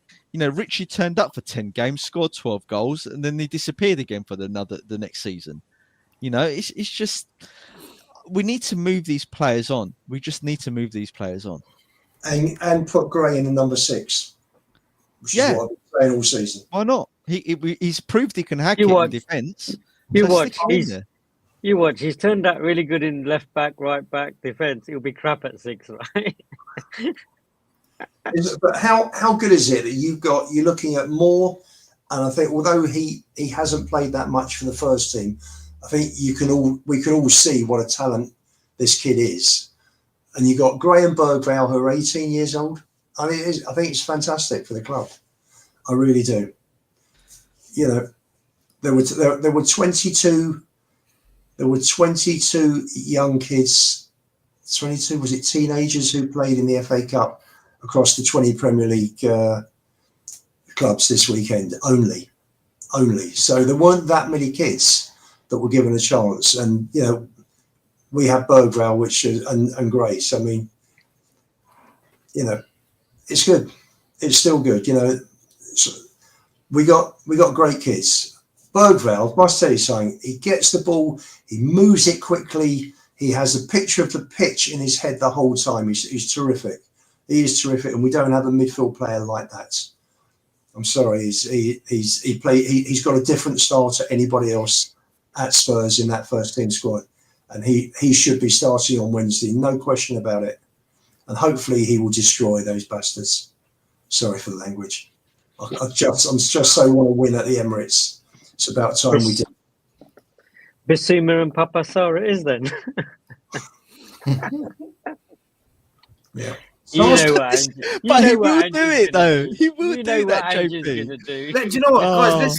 Let's get onto the game at the Emirates, because that's now building up into something pretty big. By the way, big up to Sheriff Diehards, Spurs Diehards. Yes, there's over 400 people here. Less than half is smash a like. Send your love. Show your love. So interesting. Arsenal yesterday. There's Arteta walking through the corridors of the arse. He, whoever took this photo was genius, man. I mean, well done. Awesome. Timing. If you look at their record in the FA Cup since Arteta won it, they went out in the 4th round, the 3rd round, the 4th round, the 3rd round, and the 3rd round for the last 5 years since he won the FA Cup, right? And Arsenal fans have turned. Look at some of the things I'm seeing online. Fuck the process. Arteta out, Edu out, Kroenke out. Their fans on YouTube, on AFTV are calling the people that back Arteta a cult. Heard that word before. Kroenke needs to go. He hasn't been backed. You had Turkish calling fans customers. I'm like, is this a Spurs channel? Could be watching Tottenham away, mate. Honestly, it was like customers, cult, not being backed, managers out of his depth, mate. The meltdown is real. They've got injuries mounting. Who's it sound like still? Still, who does it sound like? Well, that's what I'm saying. It sounds like us. It sounds like the Spurs fan base. Listen. The difference with them is they'll all protest. We'll just feed it some more. We'll feed the machine some more. We'll carry it on for another 2 years. Well, on that point, still, there's the two major differences that I see. If we take the language that guy was saying, customers and all that sort of stuff, is one, like you said, they will protest, and two, they're unhappy from a position of they finished second for a couple of years, they've progressed, they've done well, but they want trophies. They want trophies, so they're angry because they're not getting trophies. What do our fans do? Tamworth played well. 5-1. Yay! I'm so entertained. Tamworth played really well, didn't they? Yeah, Tamworth are great. They are. They're just like you can't really do it at Tamworth. Tamworth are great. Yeah. Yeah, no, I think their fans do demand more than what we do. They are more demanding. We are more accepting. But what's happened there is injuries have now hit them. So now they're beginning to feel the pinch. They never bought a striker that many of their fans said we need. And now it seems they're creating chances, but they can't put them away. And it's costing them games. It cost them the first leg of the Carabao Cup. It cost them a draw at Brighton in the league. And it's knocked them out the FA Cup. So their season is beginning to fall apart. This is a massive game coming up for them now. Because if Arteta loses this, it's toxic central at the Emirates. All hell's going to break loose. At the same time, if he wins it, we're still in the league title. It was just a blip, and he saves it. We go there. Well, we go there. Yes. We've had all of the names for the games out, and new ones come. El Coltico. El Coltico. Do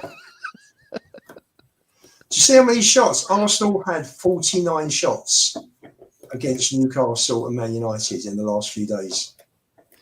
Yeah, but we've had games in where we had 26 shots, and most of them are from long range or from weird angles that are never going to go in.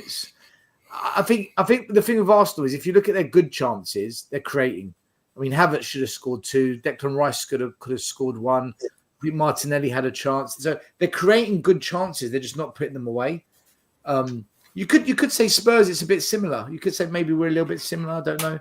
But the point is, this is a massive, massive game now for Arsenal, for their season, for their manager, for the fans to stay on board.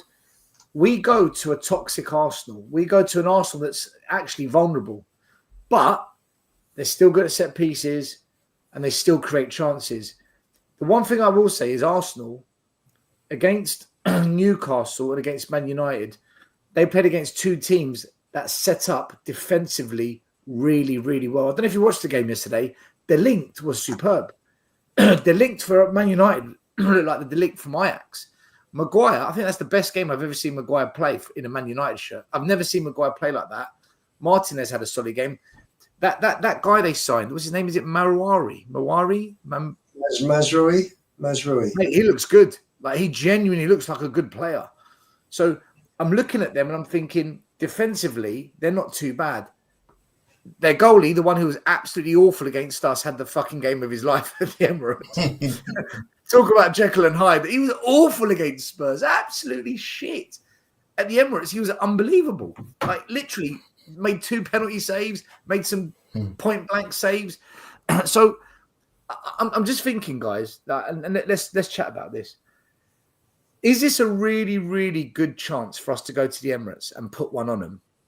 Or are we walking into a bit of a it's the last dance? Arteta's got to win this and we're gonna be on the back end of it and we're gonna end up coming out of there with a 3-0 loss, a 3-1 loss, something like that. Because we just don't have our full defence, and also it's a must win for them. And it seems for Spurs, it's not really a must-win because we're happy to be 15th in the league and in a relegation fight as long as we're in the Carabao Cup. So Let What do Matt you go first on think? this one. Let Matt go first. yeah, Matt, you can Thank go you, first. Maz. Thank you for that. Is he bubbling Listen. away? Is Matt bubbling away?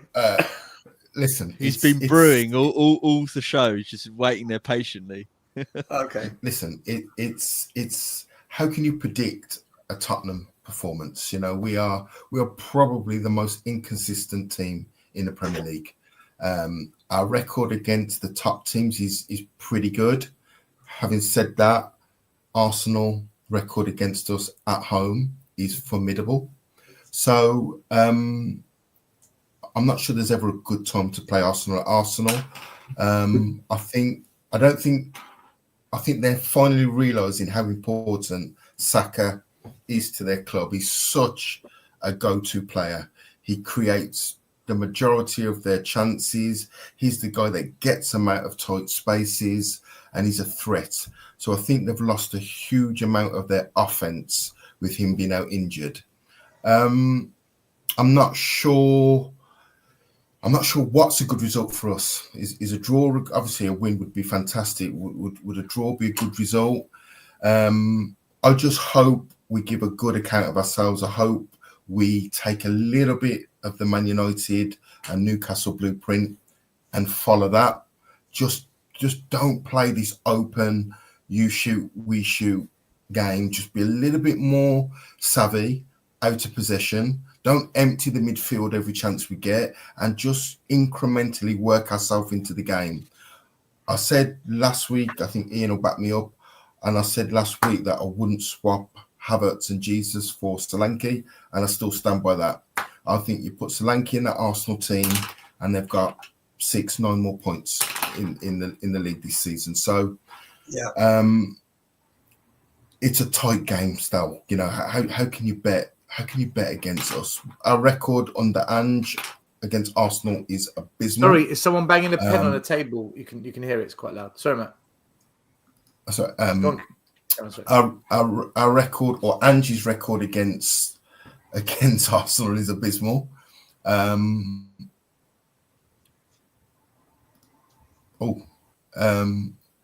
wasn't me. JP's just gone AWOL. Sorry.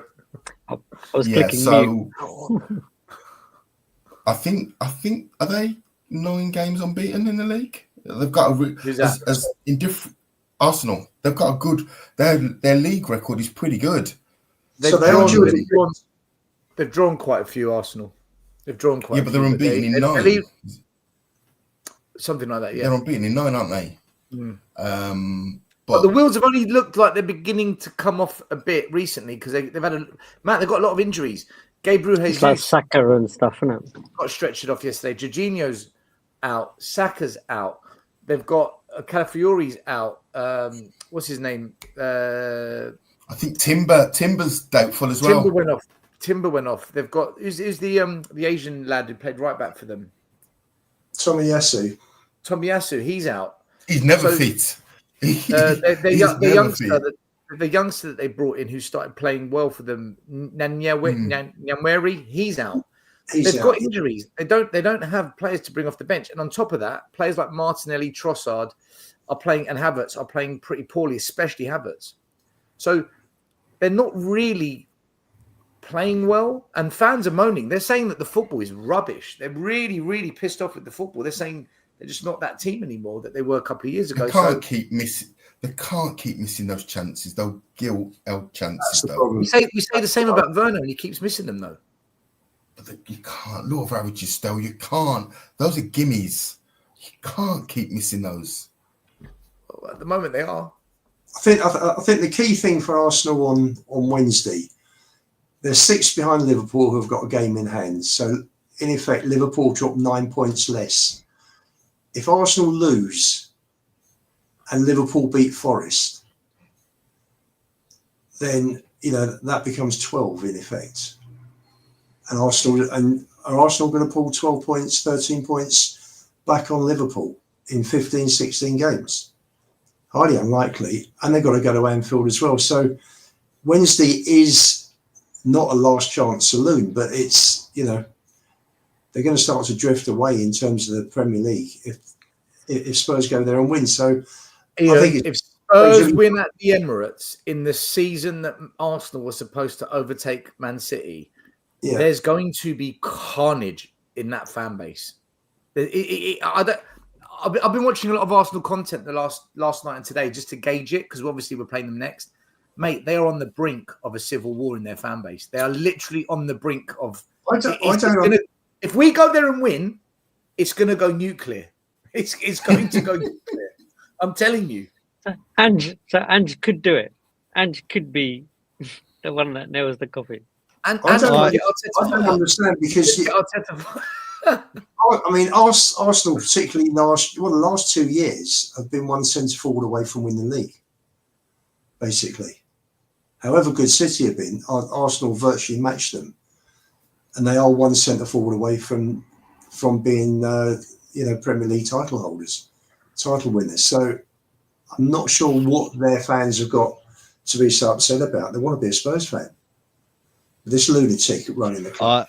I can't see us beating them. I think Arsenal. Nor can I. As bad as Arsenal are now, I can't see. I'll snatch your hands off for a draw. Breaking them down. Sure. Yeah, I can't see us breaking them down. Why not? We score against everyone. Yeah. We've done Man City. Well, we may right? score a goal, but it will be what we typically do. If we don't score a couple of goals really early on and we start sharply and get a couple of goals in the first 20-30 minutes, and I think we've got really big problems. I've spoken to my Arsenal friends who are rational. They're normal. They're not biased, or they're not ultra doom and gloom. And they've both said to me they're genuinely worried about this game. They really are concerned. They think Spurs might do one on them. I don't think we'll beat them, by the way, but I don't think we're losing. I think we're going to go there, give it a game. It's going to be one hell of a spectacle. I think both teams towards the end of the game, last 20 minutes, are going to be absolutely huffing and puffing on their knees. There's going to be mistakes galore because they've both played 120 minutes without full-strength squads in the Cups. And I think it's going to be a draw, a score draw. I think we're going to get what's our lineup going to be? What team do you think is going to do same the business? Same as Sunday? Yeah, he's going to start Kinski in goal. I think he's going to start Kinski in goal. Okay. And that gives me, and still that for me, listen, and everyone knows how much I love Vicario as a keeper, but this keeper is picking everything out from corners, from crosses. It's been really strong. It's been a long time since I've seen one of our keepers catch a ball. Hey, it's been a long time since I've seen one of our keepers catch a ball. Frigging long time. Last time was Eric Torsved. Probably was. Listen, do you remember last year we went there? Gomez. Do you remember last year we went there? We got a 2-2 draw. Yeah. And I was saying leading up to the game, we're not losing to them. We're not going to go there and lose to them. Believe me, they've overhyped it. They've gone too early. They're in for a shock. We're going to go there and we're going to stun them. I've got a feeling. I just think right now they're very shaky. They're very vulnerable. They're a bit like Liverpool at the moment. They can be got at, and anyone that sets up right can get into Liverpool. And I think Arsenal are the same right now. And I just think if we set up right, which means how he did against Liverpool in the Carabao Cup and Man City away, I know the chances are low, Maz. I agree. And Andrew's going to do. I want to know how many different setups. Yeah. How many different setups do you think Andrew's got in his locker? Just not listen, just not gung ho. That's what I mean. As long as he's not gung ho, and we go there and we show Arsenal respect. We remember that they are the second best team in England right now in the league, and they've got a formidable record against us at their ground. If we go there, we show them respect. I just think we'll concede 1 or 2 set pieces, but I also think we're going to cause them problems, and we're going to put a couple away, and I think it'll either be 1-1 or 2-2.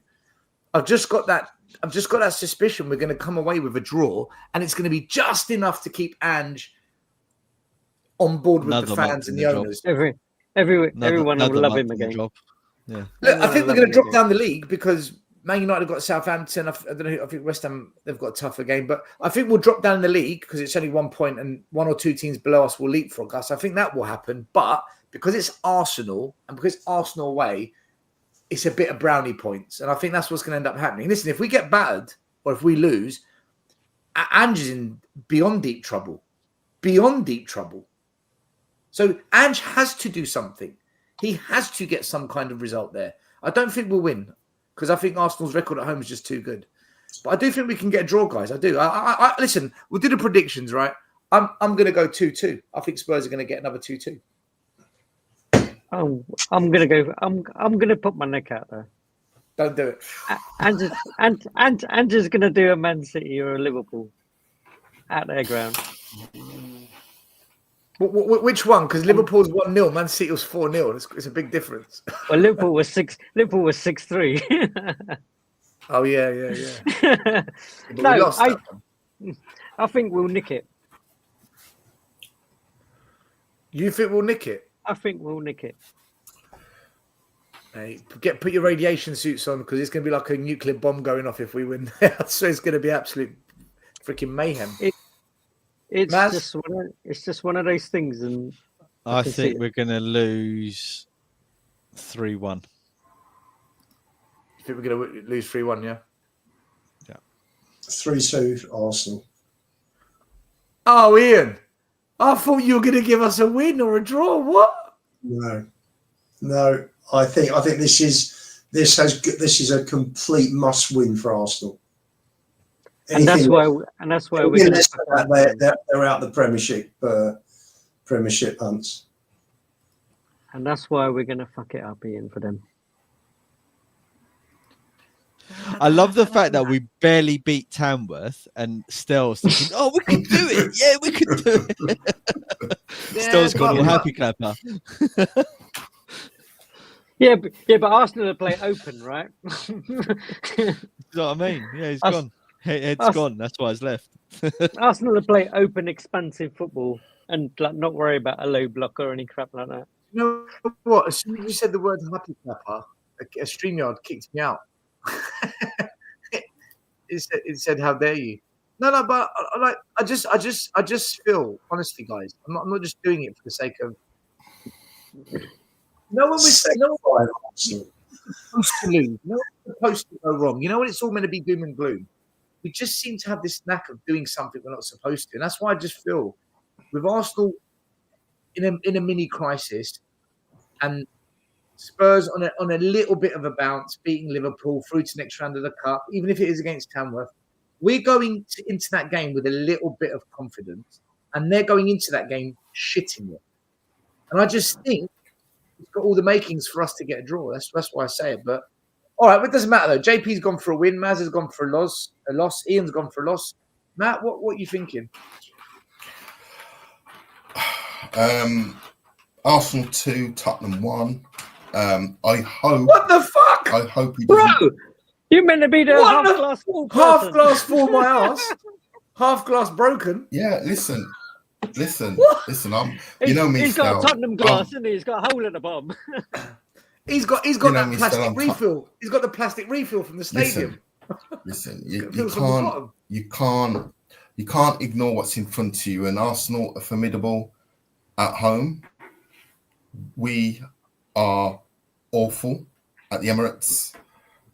So putting all that into part, I can't see anything other than an Arsenal win. Listen, I'll be the happiest man on planet Earth if we beat them, but I cannot see anything other than an Arsenal win. I just hope he doesn't do. I've just got this sneaky feeling that one of Van der Ven and Romero are going to be declared fit. I've just got this sneaky feeling, and he's going to do another Chelsea. I don't think he's going to gamble with both, but I just get this feeling he's going to do something crazy and start one of them in the game, which might play into Arsenal's hands. Because I think with Gray and Dragusin, they know their limitations. and they kind of just stay in that defensive unit and just get it and move it. I think with Van der Ven and Romero, they take too many chances on the ball and out of position. So I just got this.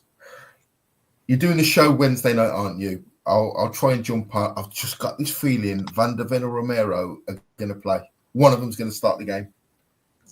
So I'll be honest. I'll be honest, Matt. Sorry, in 2 seconds. I'll be honest, Matt. If that was to be the case, I'd rather them not pick him. I'd rather have Van der Ven or Romero for the rest of the season rather than rushing him back for that game. Sorry, Ian, what were you saying? Just to let Dorrington go out on loan, there must be something happening. There must be a defender coming back onto the bench. Must be. Yeah. If you look at the chat, the predictions are so split. You got 3 3s, 2 2s, 2 1s, 4 3s, 3 1s for Arsenal, 1 for Spurs. The predictions are inconsistent.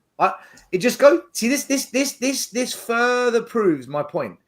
No one can predict this one. That's why I think it's going to be a draw.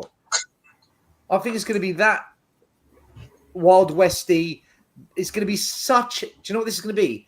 That typical chaotic Ange game where there's no rules, there's no sense, there's no logic, and just somehow we come out of it with something, and you just come out of it thinking, I'm exhausted. I'm exhausted watching it. Come on, Rob Frank. I saw a 7-5 prediction on here before. Brilliant. They're I mean, the bookies apparently making Arsenal clear favourites. Mari, big up. Super chat for his own channel. Matt and Ian, what happened? Still the happy clapper. Yeah. Jesus Christ. How am I happy clapping, man? Ratings are in. JP7. We've got match day ratings, JP, for today's show. From Tommy. Big up, Tommy. JP got a 7. You played well. Ian, 8.2. You give us hope. Matt, an 8. You worked hard. Maz, 9.2 man of the match. It's funny, Tommy gives Maz man of the match every week. They're related. Why the fuck have I got a 6? Looking like Dimitrescu. Still, that's a bit Johnson-esque, isn't it? Getting a 6.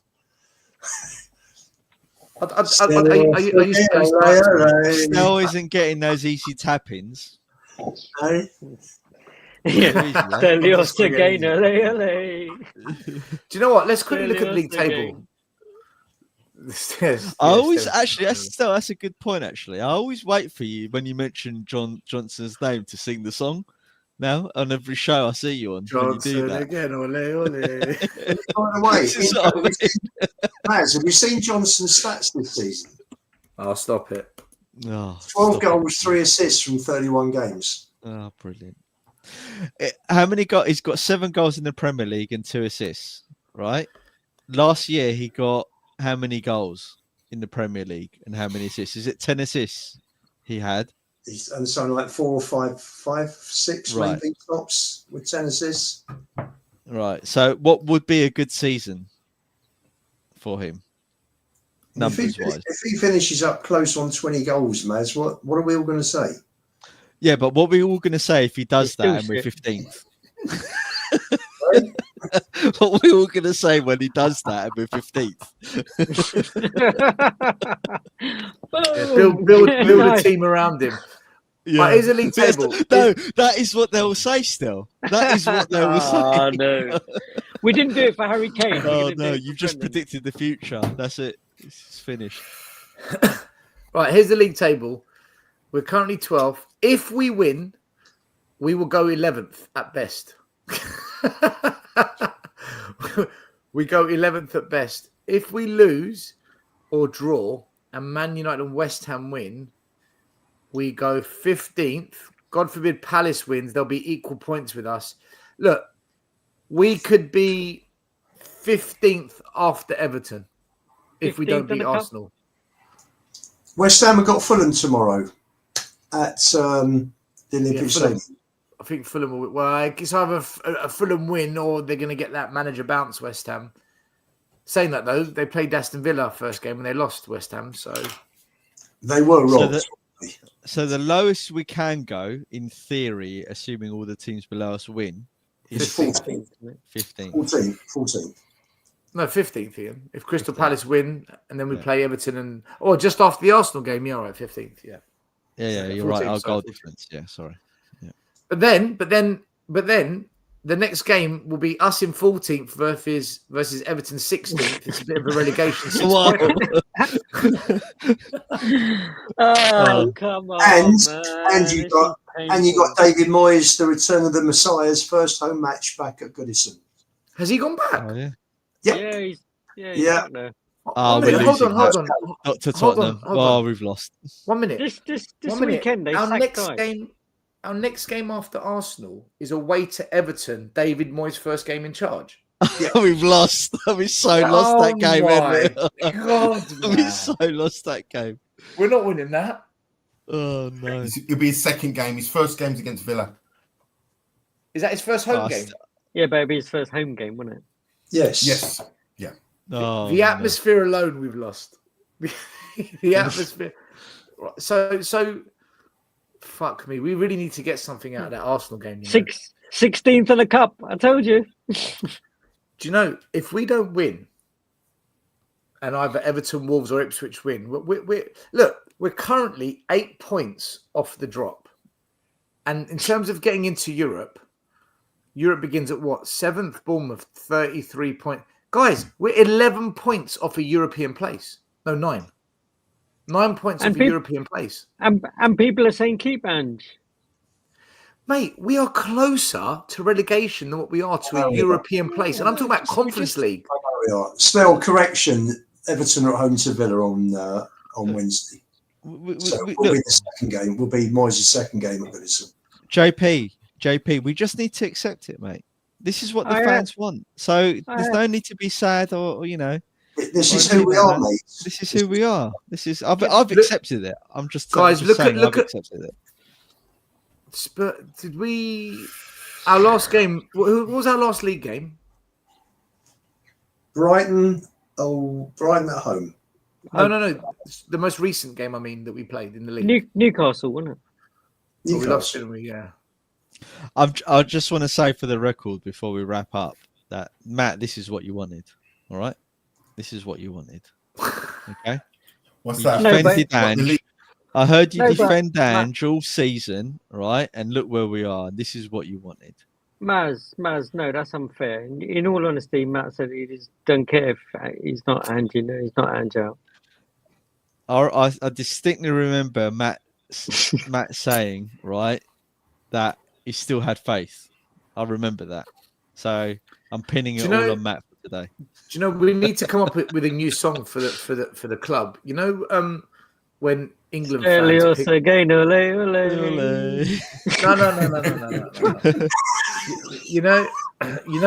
You know when stop it. You know when players play for England and they do badly, and fans sing, "You let your country down, you let your..." Well, I'm going to start picking certain people on YouTube and start saying, "You let your Tottenham down, you let your Tottenham down, you let your..." What odds do you think you get on three cups from relegation this year? You're so deluded, Ian. We are having a silly moment here, aren't we? Well, if we can beat Arsenal, why not? If we get one, I just love the way that Matt isn't even denying it. Matt is just accepting it, which means it must be true. Poor Matt. No, I think I'm in the JP camp that I think ultimately it will all be decided by the end of the season, and then we can judge whether it's been an okay season, average season. So you want to wait until the end of the season to judge it all? Oh my god! No. What I'm saying is, it doesn't look like he's going to be sacked anytime soon. So, you know, we could be in this conversation for another month. We have no control on whether he's here or not. So you just got to go with it.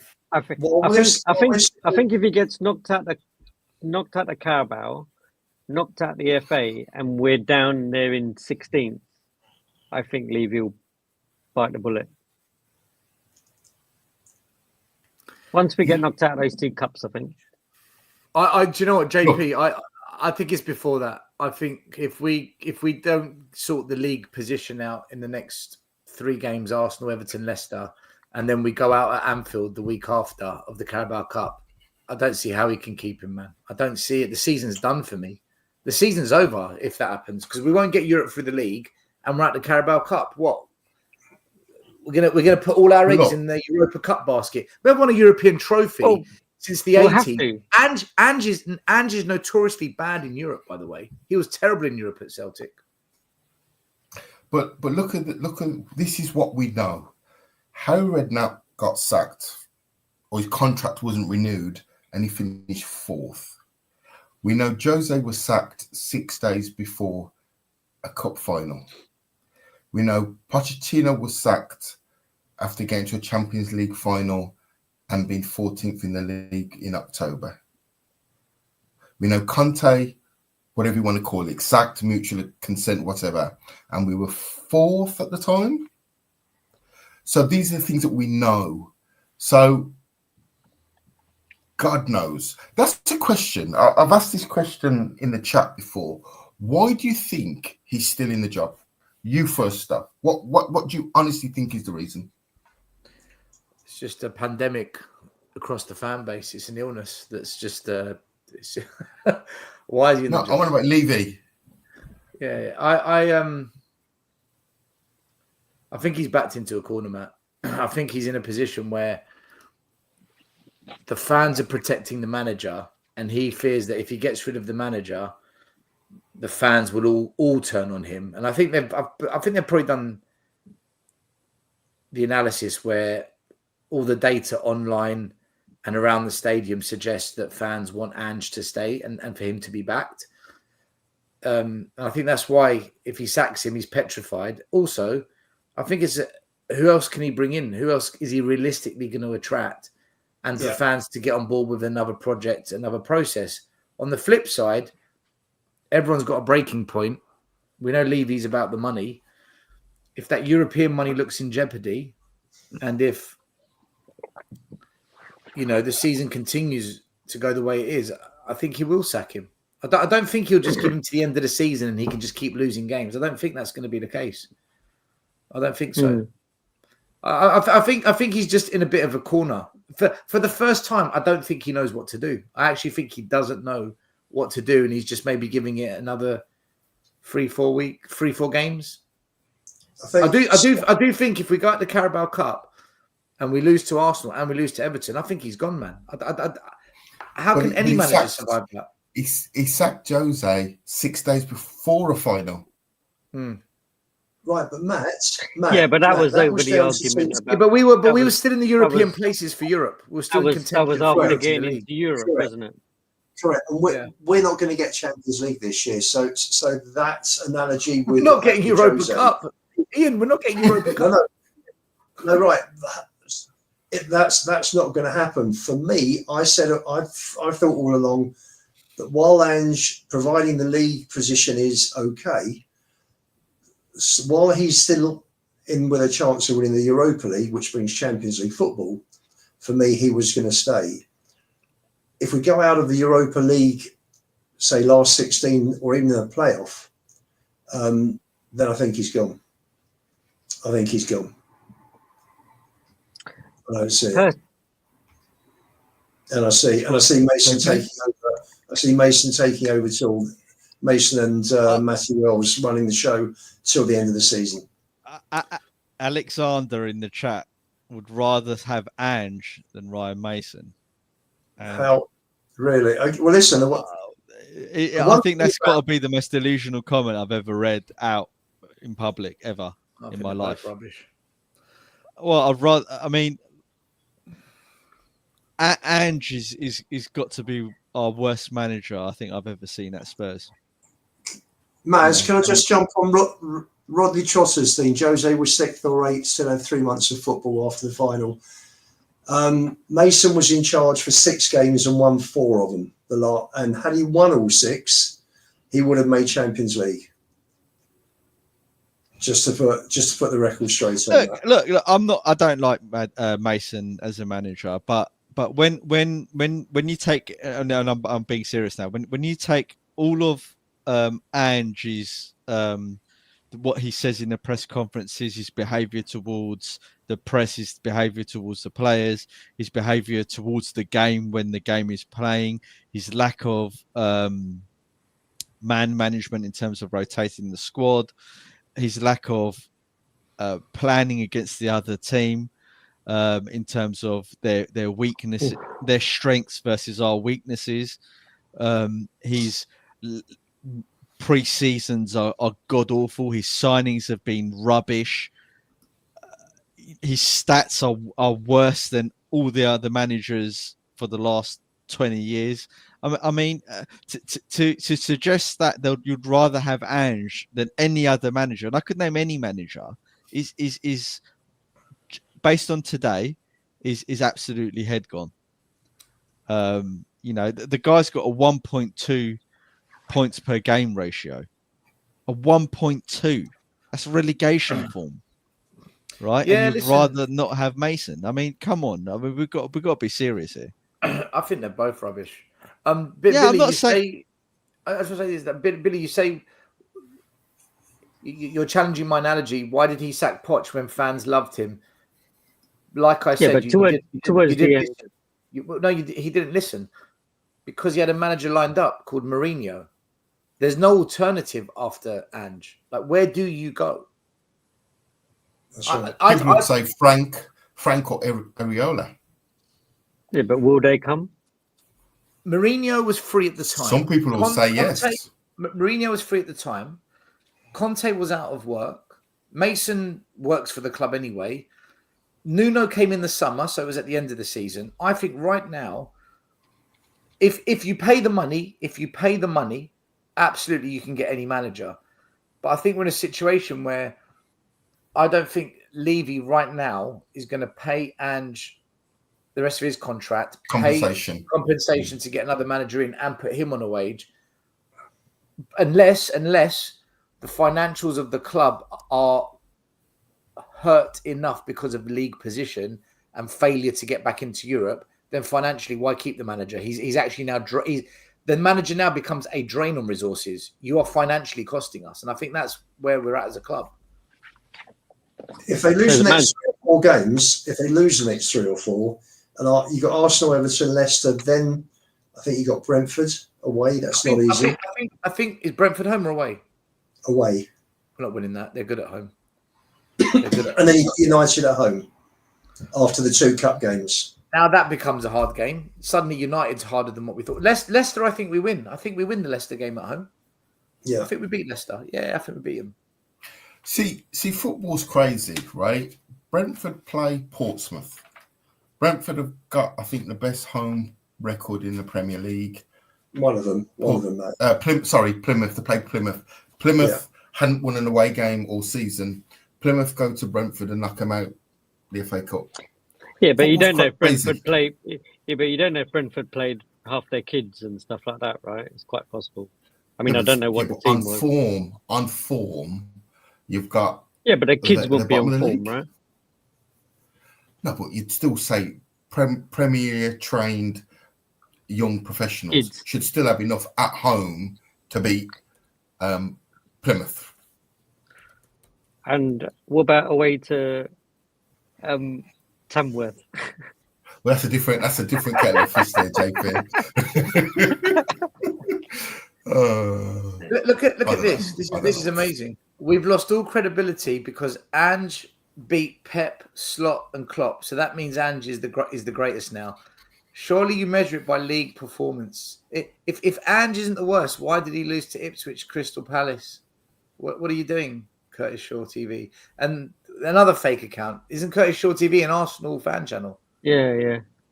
An Arsenal fan talking about credibility. Are you Arteta out? Arteta in? Kroenke out? Which one is it? Havertz, Wacko, hey, 60 million.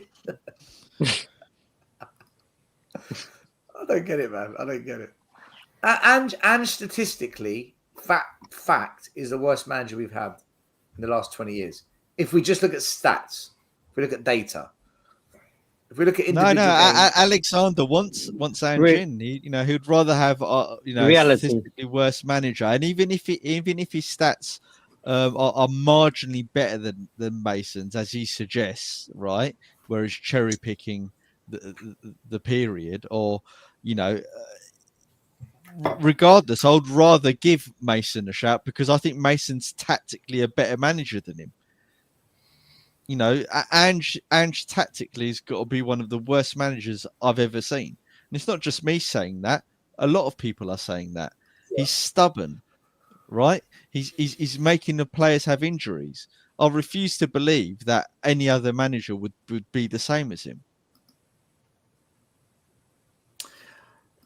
This month is make or break for Arteta and for Ange. I think January's make or break. You've got to, both teams need to sort out their league positions, and both teams, especially Spurs, need to do something in the cup. Obviously, Arsenal have got the second leg at St James's Park, which is much tougher because they've got a 2-goal deficit. But we've got that trip to Anfield as well. So I think this month, beginning of Feb, both clubs right now, I think, need to really have a big uplift. Because if it's the same old, I think both clubs are fucked for the rest of the season. That's my view. I must say, still, I think they're in a much... Matt, hold on 1 minute. Matt, do you agree with that or do you disagree with that? Because you smiled. What?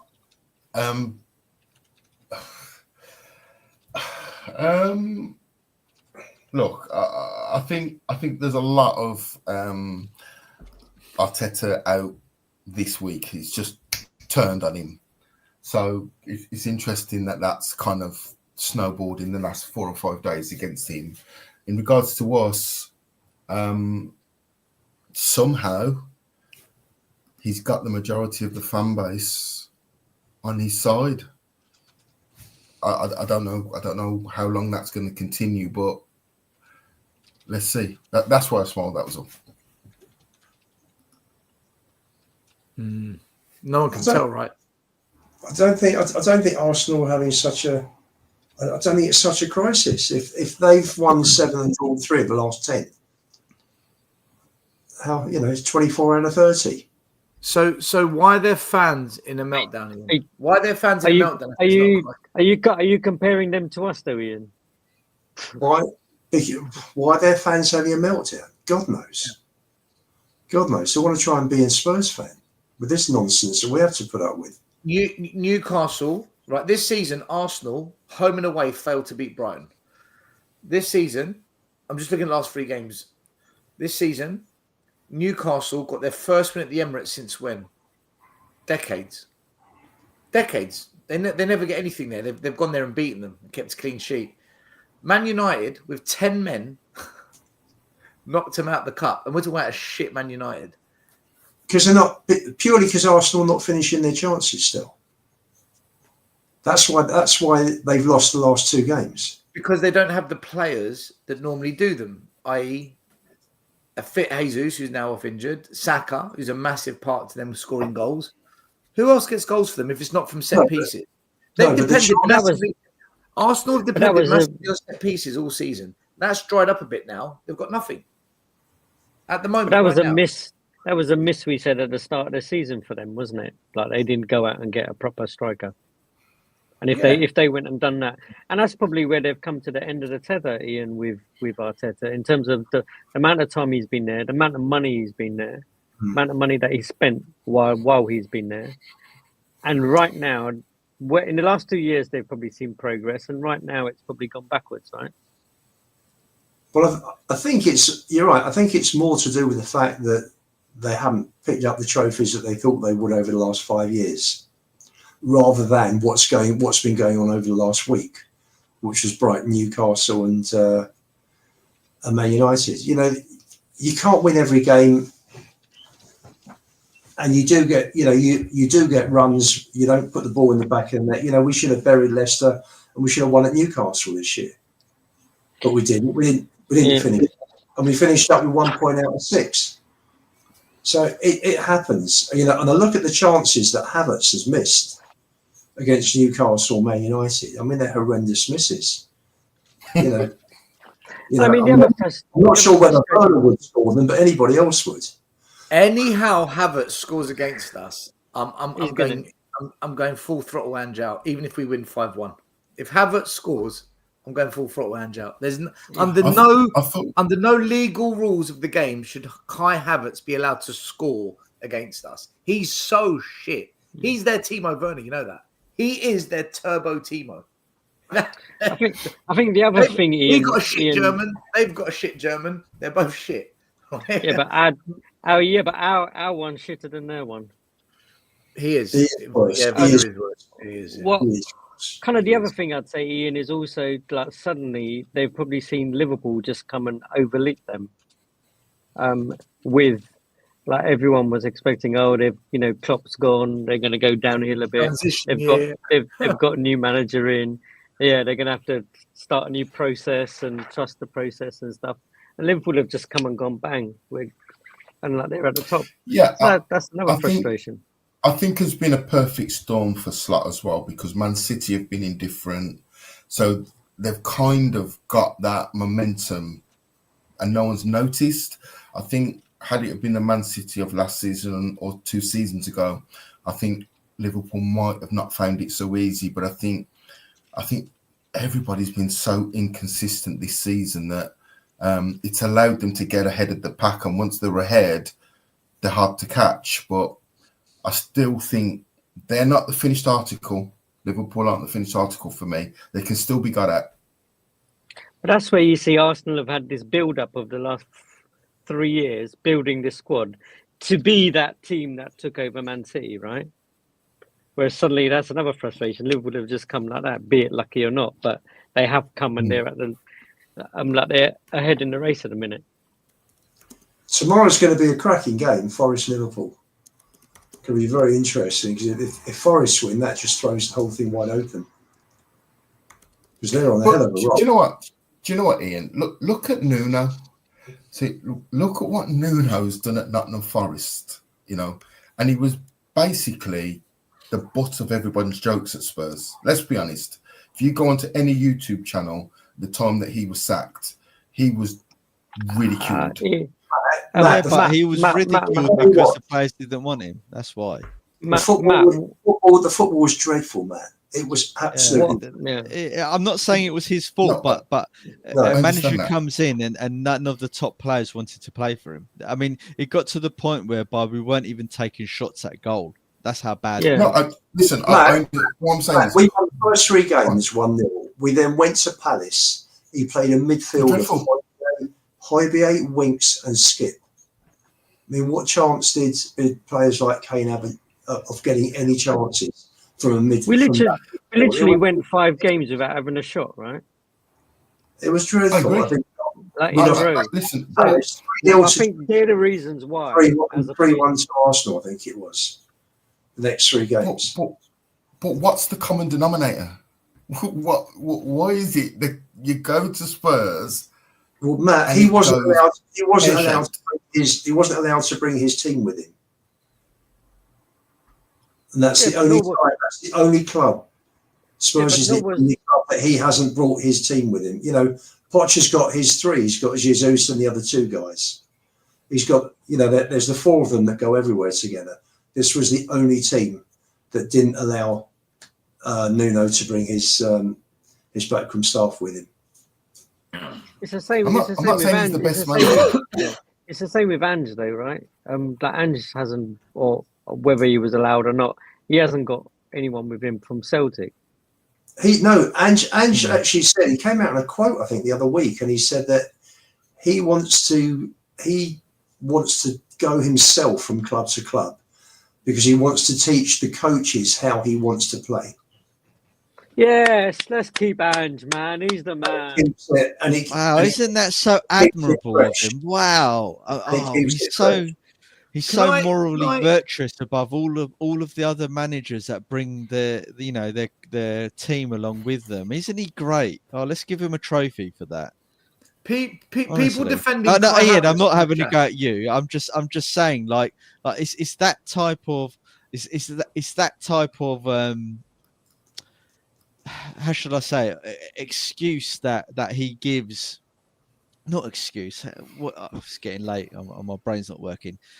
It's that kind of narrative that Ange gives, right? That he tries to build this aura around his mythical style of playing, and this is how I do it because I've got the key to win every league going and win cups in my first and second seasons, etc., etc. And then everyone buys into it, and it's just nonsense, really, because he's probably one of the. I'm sure maybe there are lots of managers who do this, but I would say that any good managers always have their preferred coaching team that they bring with them from job to job. Well, look at how Jason Tindall, been right the way through Bournemouth, Burnley, back to Bournemouth, and on to Newcastle. But I'm not having a go at you, Ian. But you get my point.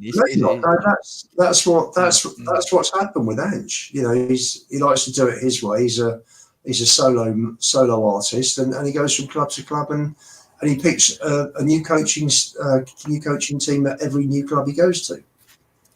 And I think if you just take his approach at face value, it shows what a bad decision that was to do that, because look at the people he's picked, and I would argue that they're one of the main reasons why we've had so many problems, because if he's relying on them to execute the way that he wants the team to play, right, and then we're having problems with them not defending set pieces, corners correctly, the goalkeeper not coming out and picking up the ball, etc., and then in turn the recruitment side of things as well, in terms of what players they want to bring in, right? Then it's shocking. It's absolutely shocking. Can I just say, people in the chat defending Kai Havertz, I've asked you a question and now you're running away because you've been exposed. Answer the question, right? If you think Kai Havertz isn't shit, if you're going to defend him, would you have him at Spurs? Yes or no? Would you take Kai Havertz at Spurs? And if the answer is no, because he's shit and you're arguing for the sake of it. If the answer is yes, then just put yes so we can all see that you want Kai Havertz at Spurs and back up you defending him. Because I'm not having this. People saying to me, he's not shit. Look at this and that. Okay, so we want him at Spurs then. Because if he's not shit, should we have him at Spurs? Nobody wants him at Spurs because everyone knows he's crap. And big up to Tony Rodriguez for being a channel member for 20 months. He's been with this channel for God knows how long, man. Big up Tony. He's on all the channels, Tony. Would you take him over Werner? I'd rather cut my left leg off. No, JP, I can't. I think they're both rubbish. I think they're both crap players. I think Werner's better as a winger. I think Havertz is better in the middle. But both of them are problematic. Both of them are, Do you know? I hate when people say, "Oh, but Havertz scored the win in the Champions League final." So why does every Arsenal fan want him out then? But Timo Werner played in a Champions League final. All right, let's keep him then. Let's put him up front against Aston Villa in the next round of the FA Cup, like we did against Tamworth. Let's see what happens up at Villa Park. I would say put him in a time capsule and send him back then. You know he's going to score Wednesday now, don't you? Of course he is. 100%. Probably. 100%. Havertz again. Ole, ole. Havertz. I think with Havertz, I think it's the package still. I think he's their highest paid player.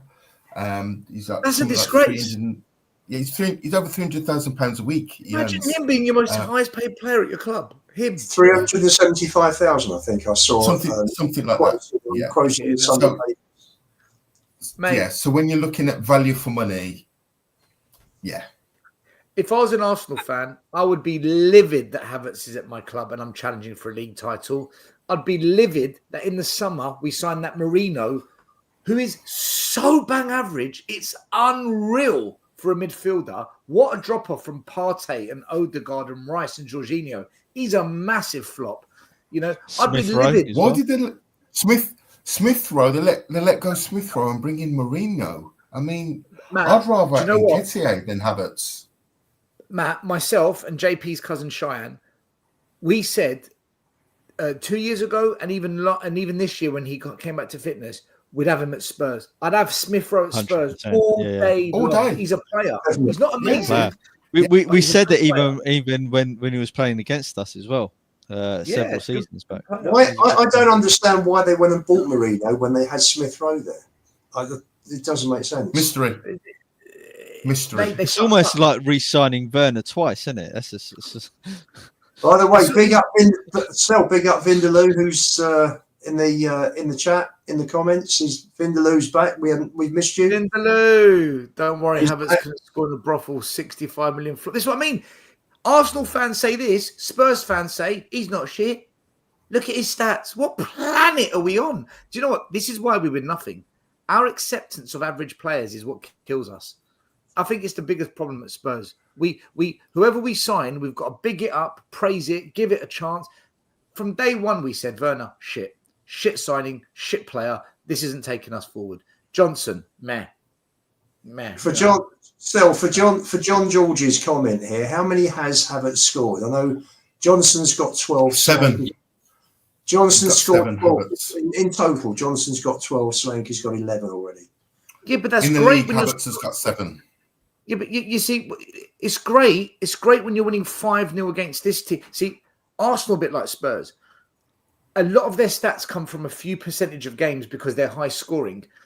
But when you need someone to score an equaliser against Newcastle in the Cup, when you need someone to win you the game away at Brighton, when you need someone to win you the game at home at Brighton, where do these players go? They all go missing. All of them. Werner's, Johnson's, Havertz. They're the same mould. They're stealing careers at clubs they shouldn't be at. They're all robbing careers at clubs that are too big for them. And that's why Arsenal don't win anything. This is why Arsenal, Vindaloos and all of you guys, this is why you win nothing under Arteta, and it's why we win nothing under whoever manages at Spurs. Because we sign these players as well. We're the same shit. The difference is they're just better than us. We're the same type of shit. They're a mild turd. We're diarrhea. But the difference, still, in all honesty, the difference is that their owners want success and our own footballing success and our owners don't. And that's it. Sorry, I went too far. Sorry. Yeah. 100 million for Declan. We would never spend 100 million on a player. Never. We would never do that. Of course not. Of course not. We buy. You know. See, We probably Vindaloo's bought on 5 so players. down. There we go. They do buy a lot of Chelsea rejects. I mean, they bought Gallas, they bought Peter Cech, Kai Havertz, Willian. Do you remember Willian? Another one. They got Willian. Oh, well, the centre half. Oh my God, Louise! What Is it David Luiz? Yeah. He was atrocious. Anyway, we'll see Arsenal. We got you. I still think they beat us, though. I still think they beat us. Sorry to say. So no, I unfortunately I do think they'll beat us. Come on, Ange. Well, if anyone is interested in North London Derby, and you should be if you're watching this show, tomorrow night, Mari is back with North London is ours. Stefan and Connor will be there. I will come on at some point. Everyone on this show tonight, Ian, Maz, JP, and Matt, you're all welcome to jump on it. North London is ours. There's going to be plenty to talk about in that one, especially after the weekend. Sava, thank you for your super chat. Spurs are Arsenal light. Yeah, you said it in a nicer way than me. We're the same. What are they doing playing in white? Without the trophies. Yeah, it's like a charity thing against stabbings or something. Yeah. Because they normally wear red. Yeah. Knife crime. It was against knife crime, wasn't it? Yeah. Yeah. Nah, it's not. It's got nothing to do with that. That's just what they're saying to cover it up. They want to be lily whites. Deep down, they want to be lily whites because there's only one North London team and it's Tottenham. You're from South London, so you're trying to copy the North London colour scheme. That's the truth. And the rest of it is all PR, yes. It's for knife crime. It is for knife crime. They did it last season as well, didn't they? Something similar, I think. Same thing last season, yeah. Listen, fair play, man. It's for a good cause. We can't really knock them for that. We can knock them for everything else. All right, so JP, you went for a win against Arsenal. Maz and the happy clappers have gone for a loss. Ian and Matt, it's unbelievable. And there's me. How's that work out? Mr. Controversy's gone all Switzerland, and I've gone for a draw, sitting on the fence. Yeah, You and JP are the new happy clappers now.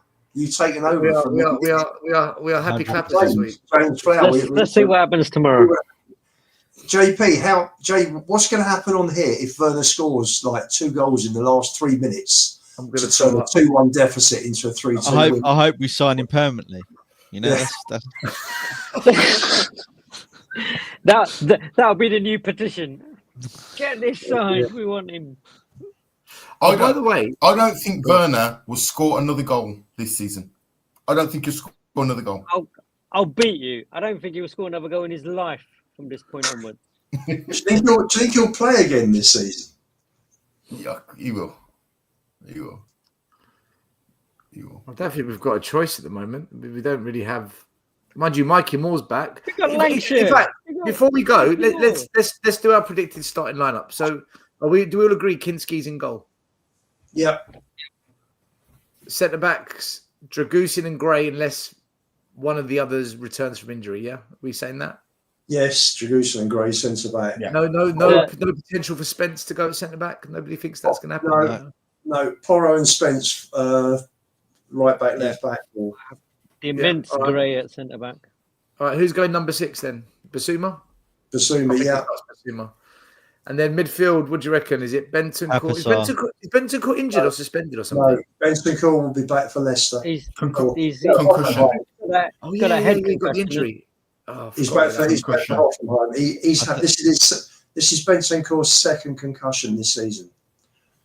So he's got to be out for a minimum of 12 days. I'd leave him out longer. I just think it's too big. You know, if he got another whack, if he came back. It didn't look good, did it? It didn't look good. He didn't look good. The way he went down. I thought he was out for a long time, actually.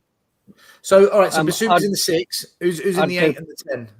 I'd go Papasar, which I think that's who he's going to pick. Yeah. Papasar, Maddison. No one... What about Bergvall? I would go Bergvall instead of Sol. I would go Bergvall, but I don't think he's going to pick him. He's going to pick Papasar. Yeah. Do you think maybe this game is the nature of the game being so heated? Bergvall's shown a bit of a irrational side to him. He's got a bit of Romero in him. Do you think maybe it's a bit risky? He could pick up 1 too many yellow cards and maybe get sent off in this kind of a game. Do you think? Yeah, but you want that grit in there rather than the other pussyfooting around and Pochettino would pick him. Pochettino loves that. He loves a player that lives on. We don't want a red card at the Emirates. I mean, that would be disaster. Well, we've had. He's lucky. He's lucky he never got one against Liverpool, man. He's lucky, and that wasn't a fiery game. Ellie, just seeing Ellie's team, how can Ellie leave Kulu out of this game? No, he can't. He can't leave. We haven't finished our team. So all right, let's go. Basuma, Sarr, Maddison. Who's our front three? Right, Solanke striker. We all agree on that. Yeah. Left and right.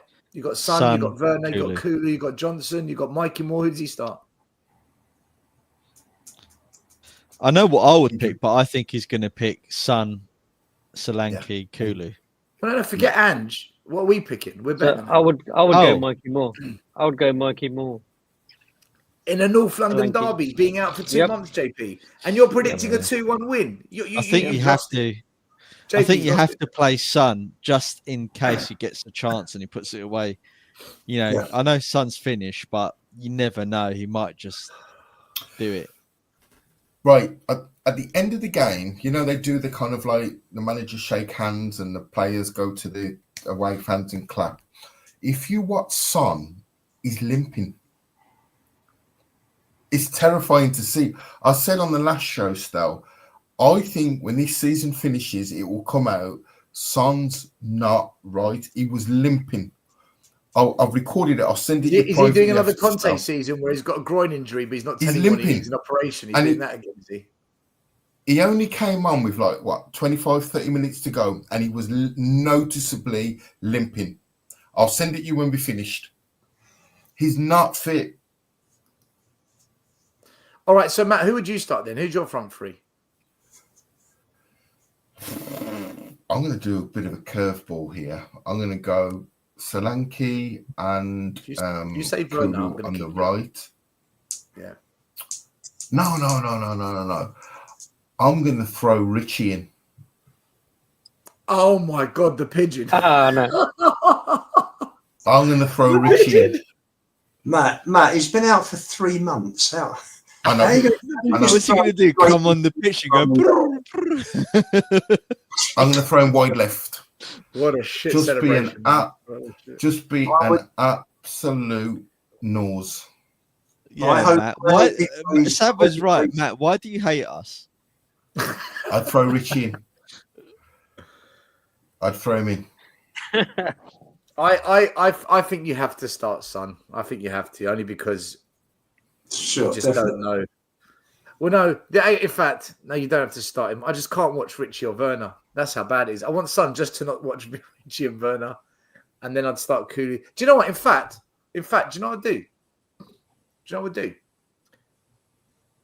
I'd start Johnson on the right and put Cooley on the left because he's actually left-footed, isn't he, Cooley? He's not very good Maz, on the you're left. muted. Maz, you're muted. I've got something even more radical than that. I'll Sorry. put Cooley on the left. I- He's I or Madison would- on the I left would. and Cooley in the 10. Put Madison as a left You forward. see, I would play as the number 10 Bergvall, Madison out on the left, right, Kulu out on the right, and Now then you're talking. Solanke in the middle. Yeah, I agree. I'll do that. I actually think we could beat Arsenal then. I might upgrade my 2-2 to a 3-2. I could upgrade it. Damn, boy. So Yeah, when you see mate. the starting lineup, Johnson on the right, Werner on the left, Yeah, it's exactly what's Kulu on the right. Snell, you have become a major happy clapper. I mean, are we going to see like a YouTube list of all the things that you love about Ange overnight? I mean, No, what's going on? I'm going to get cussed on Wednesday night while we lost 4-0. I'm going to get absolutely rinsed. I'm going to get taken to pieces. I'm going to be sitting there going, yeah, but I thought, yeah, whatever. Quick question from Sava. Can we talk about Pape Sarr? Am I the only one who's completely underwhelmed after all these years? What do you guys make of Pape Sarr? He's very hit or miss, isn't he? He's got a great engine, but that's it. Technically, sorry, Bergvall for me is ahead of Sarr now. In terms I of agree. being picked. He has got energy and he has got legs and he does run around, as Ian said, but it's I not would- really much of an end product, is it? Yeah, I would keep him as a squad player. Yeah. Yeah, I like Sarr. I think he's energetic. He's good on the press. I think he's just loose in possession. So when you play him in that pivot with his back to goal, he's very loose on the ball. So he's very susceptible for turnovers. But I like facets of his game where he gets after people and he forces turnovers. And so I don't think he's the finished article by any stretch, but I think he's a good option to kind of rotate in midfield. I think Bergvall does that and he's better technically. I think Bergvall's better. Sarr's got a better engine, though. Can I just say, for the record, if I could pick how we actually set up against Arsenal, I'd do exactly what Man United do. Play a 5-4-1, and then when we've got the ball, go into a 3-5-2 in the transition. Because I thought they nullified Arsenal doing that. Sorry, what Man United did to Liverpool. Yeah. Who's the three at the back? Well, this is based on you saying that there's a curveball, one of them's returning. So it would be a Gray, Dragusin, Van der Ven, or Romero. On the basis one's returning. If not, then you can't do it. You can't. It'll be, can't do it. It'll be Davis that returns, right? Well, even That's if right. he did, Probably. even if he did, I'd do it. At least he's a defender, as opposed to having to put someone else out of position. I'll do it. I'll go three at the back, and then have Porro and Spence overlapping up the flanks on the attack. And then the six would actually hold. So when the fullback's dropping back, the six can go over and cover. But we're talking about common sense things here that we don't do. So it doesn't matter. It doesn't matter what I say or what any of you It ain't going to happen. Because we're going to go 4-3-3. And we hope it's not a high line. Maybe it is, maybe it isn't. But you know, Arsenal fans, they're scared of a low block now. They can't break it down. They're worried of a team, which is why it's such a shame if we don't. Which is why we'll play open. I'll be gutted if You we don't just set up know. the way we did at Man City and the way we did against Liverpool. I'll be gutted if we don't set- do that at the Emirates. No, I genuinely will be gutted because that is the way we can get something. And if we don't do that, we probably will lose. I still don't think he changed there. The first moment that Ange sniffs that he can play his preferred first 11. I know we're going right? back on the halfway line. I know. Yeah, I know. Maz, I think he's under major pressure from the owners, from the board. They're looking at 12th. They played 2 at the back.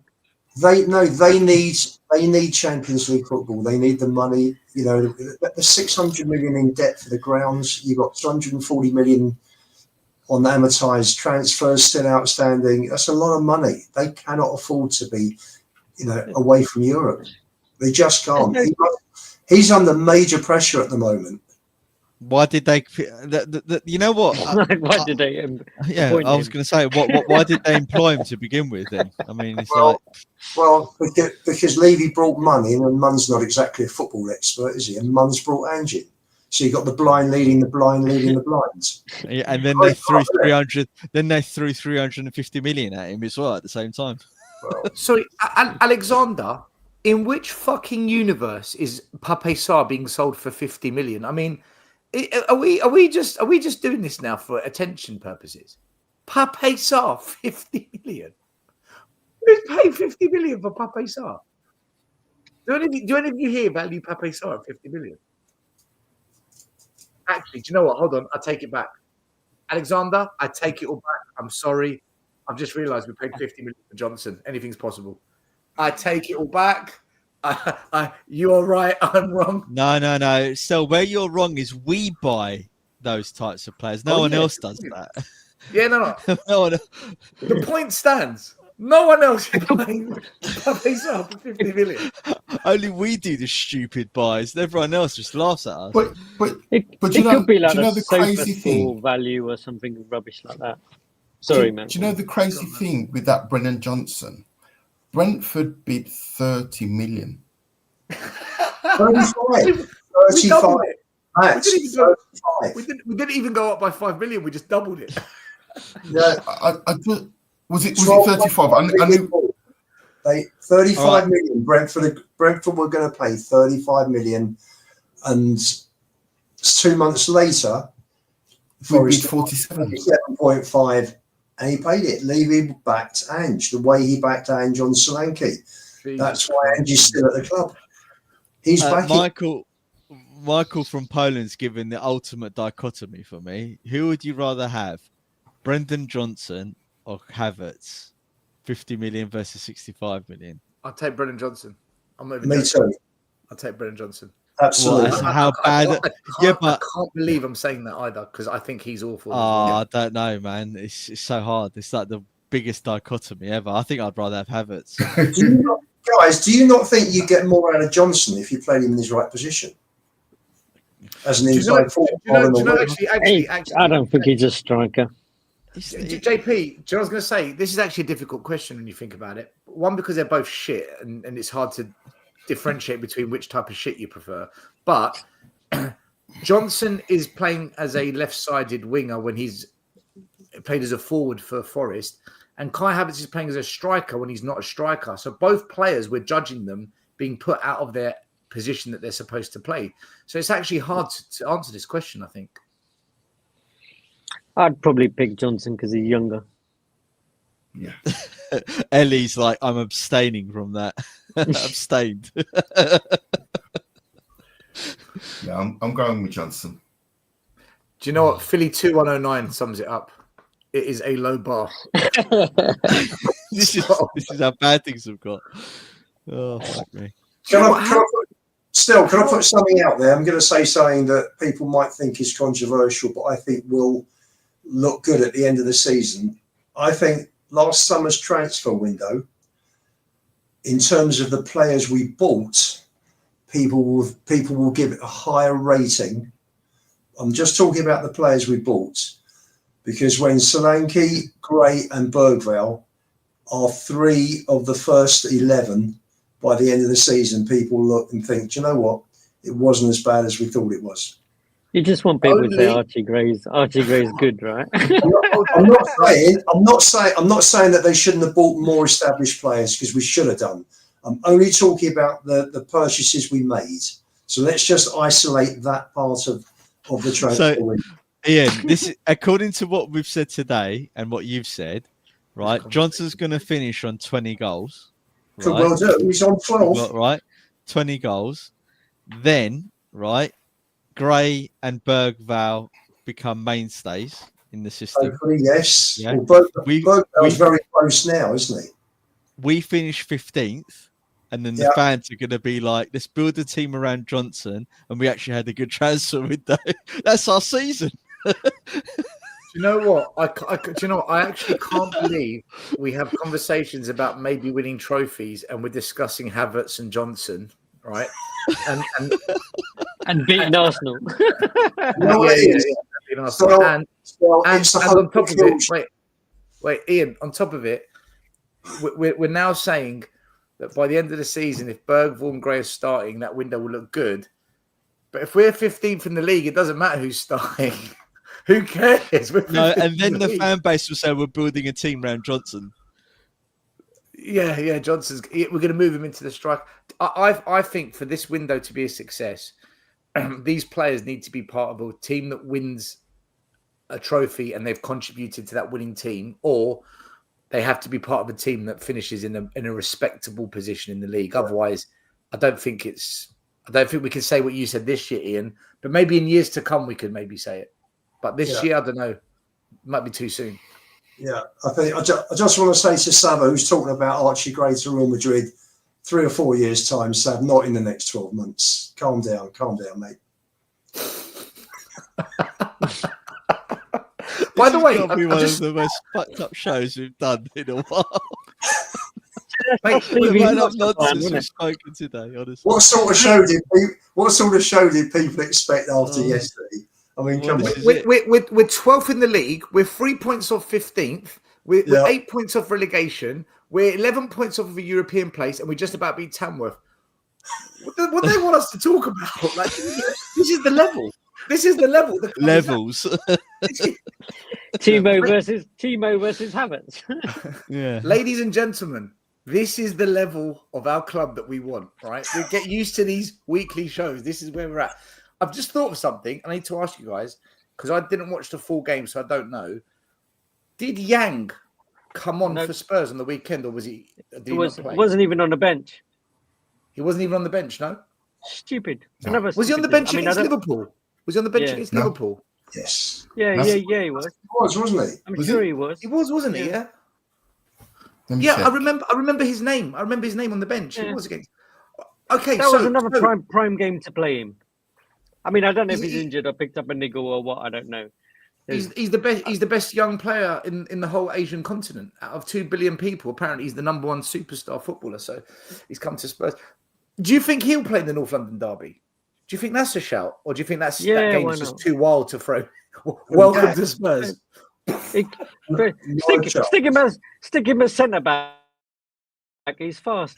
Not a chance that Yang plays. I don't think tomorrow, unless not even as a sub. Short players, seriously, I honestly don't see it. Bro, if we've got problems on one of the flanks, is it not an option to bring off the bench? Like, he's a winger, we've signed him. Is it not worth giving him 20, 25 minutes? If Johnson's having a stinker, if his son's having a stinker, and Werner's, if they're all not looking great, is it not worth? Do you not see a scenario where Yang comes on for Spurs and we give it a go? I see him pushing Maddison or probably Kulu wide, Maddison into the 10. Mikey Moore. He just doesn't take chances, Ange, does he? So yeah. He just doesn't take chances with his selection, does he? He doesn't think outside the box. It's always like for like. It's he's got his pecking order. It won't happen. The same way that we, you would have thought Archie Gray would have been a 6th against Tamworth. Not a chance. Not a chance. Ian, I think he takes chances, but unnecessary chances. I think he's pig stubborn in some decisions. Like not playing Spence and freezing out Reguilon, playing Archie Gray at left back in Europa League was madness. Total. Absolutely madness. Playing Skip at left back against Liverpool and getting absolutely roasted. So he does make some really silly, risky decisions. You could argue playing Romero and Van der Ven against Chelsea was a risky, stupid decision. So he does take risks, but he makes the wrong risky choices. And for me, the things I can't get an answer for is why he throws Spence out for so long. He's looked our best fullback. Reguilon hasn't done so badly either, has he? I think hasn't played for months, has he? I'm not sure about Reggie. Spence, though, I can agree with. Last question of the night, and then we'll wrap it up, people. Sava asks Ian a question. Ian, in what year do we think you slept with Archie Gray's mum? He's gone way over the top today, Sav, hasn't he? He's talking about greater Real Madrid, and now he's asking if I'm sleeping with Archie's mum. I mean, what have you been drinking? What's he on? What's he on tonight, Sav? He's winding you up. He's winding you up. Listen, everyone watching the show. It's Banter Central. Listen, it's all we've got left. The club's gone. Everyone watching tonight, thank you as always. I hope you enjoyed it. Tomorrow night, we have got our North London is our show. Mari, Connor, I think myself, maybe Stefan, everyone, and whoever else wants to jump on will be on that. We'll be talking about the FA Cup dramas at both clubs. We'll be talking about the North London derby on Wednesday. And then on Wednesday evening after the match, we'll be live. Arsenal v Spurs late night show. That should be fireworks, no doubt. Thanks for watching as always. JP, final words before we wrap it up? Come on, Ange. Do it Wednesday. Come on, Ange. Do it Wednesday. Maz? Andrin, Levy in. Timo in. Timo in. Timo in. I was with you with Ange and Levy, but you lost me when you said Timo. Scott Munn in. Havertz in. Havertz in. Bridget Bridget Johnson in. What does Scott Munn actually do? Well, this is it. No, I'm sort of... I'm actually looking forward to the game on Wednesday, purely because I want to see what the actual state of Arsenal is, and I also want to see what state we're in. So it'll be a good, it'll be a good game to watch. Like, you know, the El Coltico, whatever we're going to call it. It'll be an interesting game. The cult derby. I wonder whether our fans will even be upset at the loss. I've got a funny feeling they won't be upset because they're expecting it. So we'll be happy with the loss. Well, both teams are getting similar injuries now, so it's probably going to be El Hamstringo. Yeah. There we go, yeah. El Hamstringo. Ian? Listen, after yesterday, we've had a good laugh tonight. I hope everybody watching the shows enjoyed it and had a laugh as well. And listen, we're not going to challenge 40 Towers or Fools and Horses, are we, guys? But it's been good. It's been good fun. And please, God, we get a result on Wednesday night. That would be brilliant. Can you imagine coming back on here having stuffed Arsenal at the Emirates? I don't care if he gets the winning goal in the 97th minute. Do not care. Be very happy. Archie Gray for the winner. Archie Gray for the winner. Sod performance on Wednesday. It's about the result. Terry O'Shea says El Saki cult. You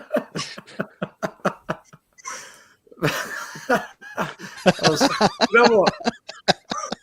It's actually hilarious, right? That we were part of a game called El Sakiko, and our manager got sacked.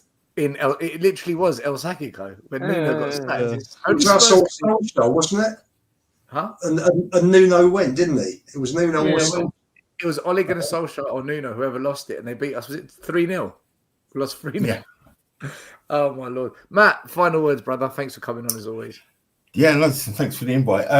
Yeah, looking forward to it. They're normally good games, so yeah, I'm interested to see how we set up and how we play. I'm not sure Maz has got his mind made up on me. Am I a Brexiter or am I a Remainer? What am I at the moment, Maz? But yeah, I'm looking forward to it. I think you're part of the MAGA movement. Am I really? Okay. Does that make Ange great again? Yeah, Make Ange Ange great great again. You got it, see? That's what you stole my Like bloody it. thunder, JP. For fuck's sake, I'll line that one up. And JP, I beg you, make Ange great again MAGA caps for our channel, please. I will wear it to games. If I go to games again, I will wear make Ange great again caps. That's a classic. Put the Australian flag on it and everything. Oh my lord. I like it. I like it. Sorry, Maz. All right, guys, listen, thanks for watching as always. Smash a like on the way out. We'll be back tomorrow. Come check us out. And on that note, thanks for watching. We're out of here. Come on the Spurs. The first game we look for, Robbie. Tottenham away. When we got Tottenham away. Tottenham away. When we got Tottenham away.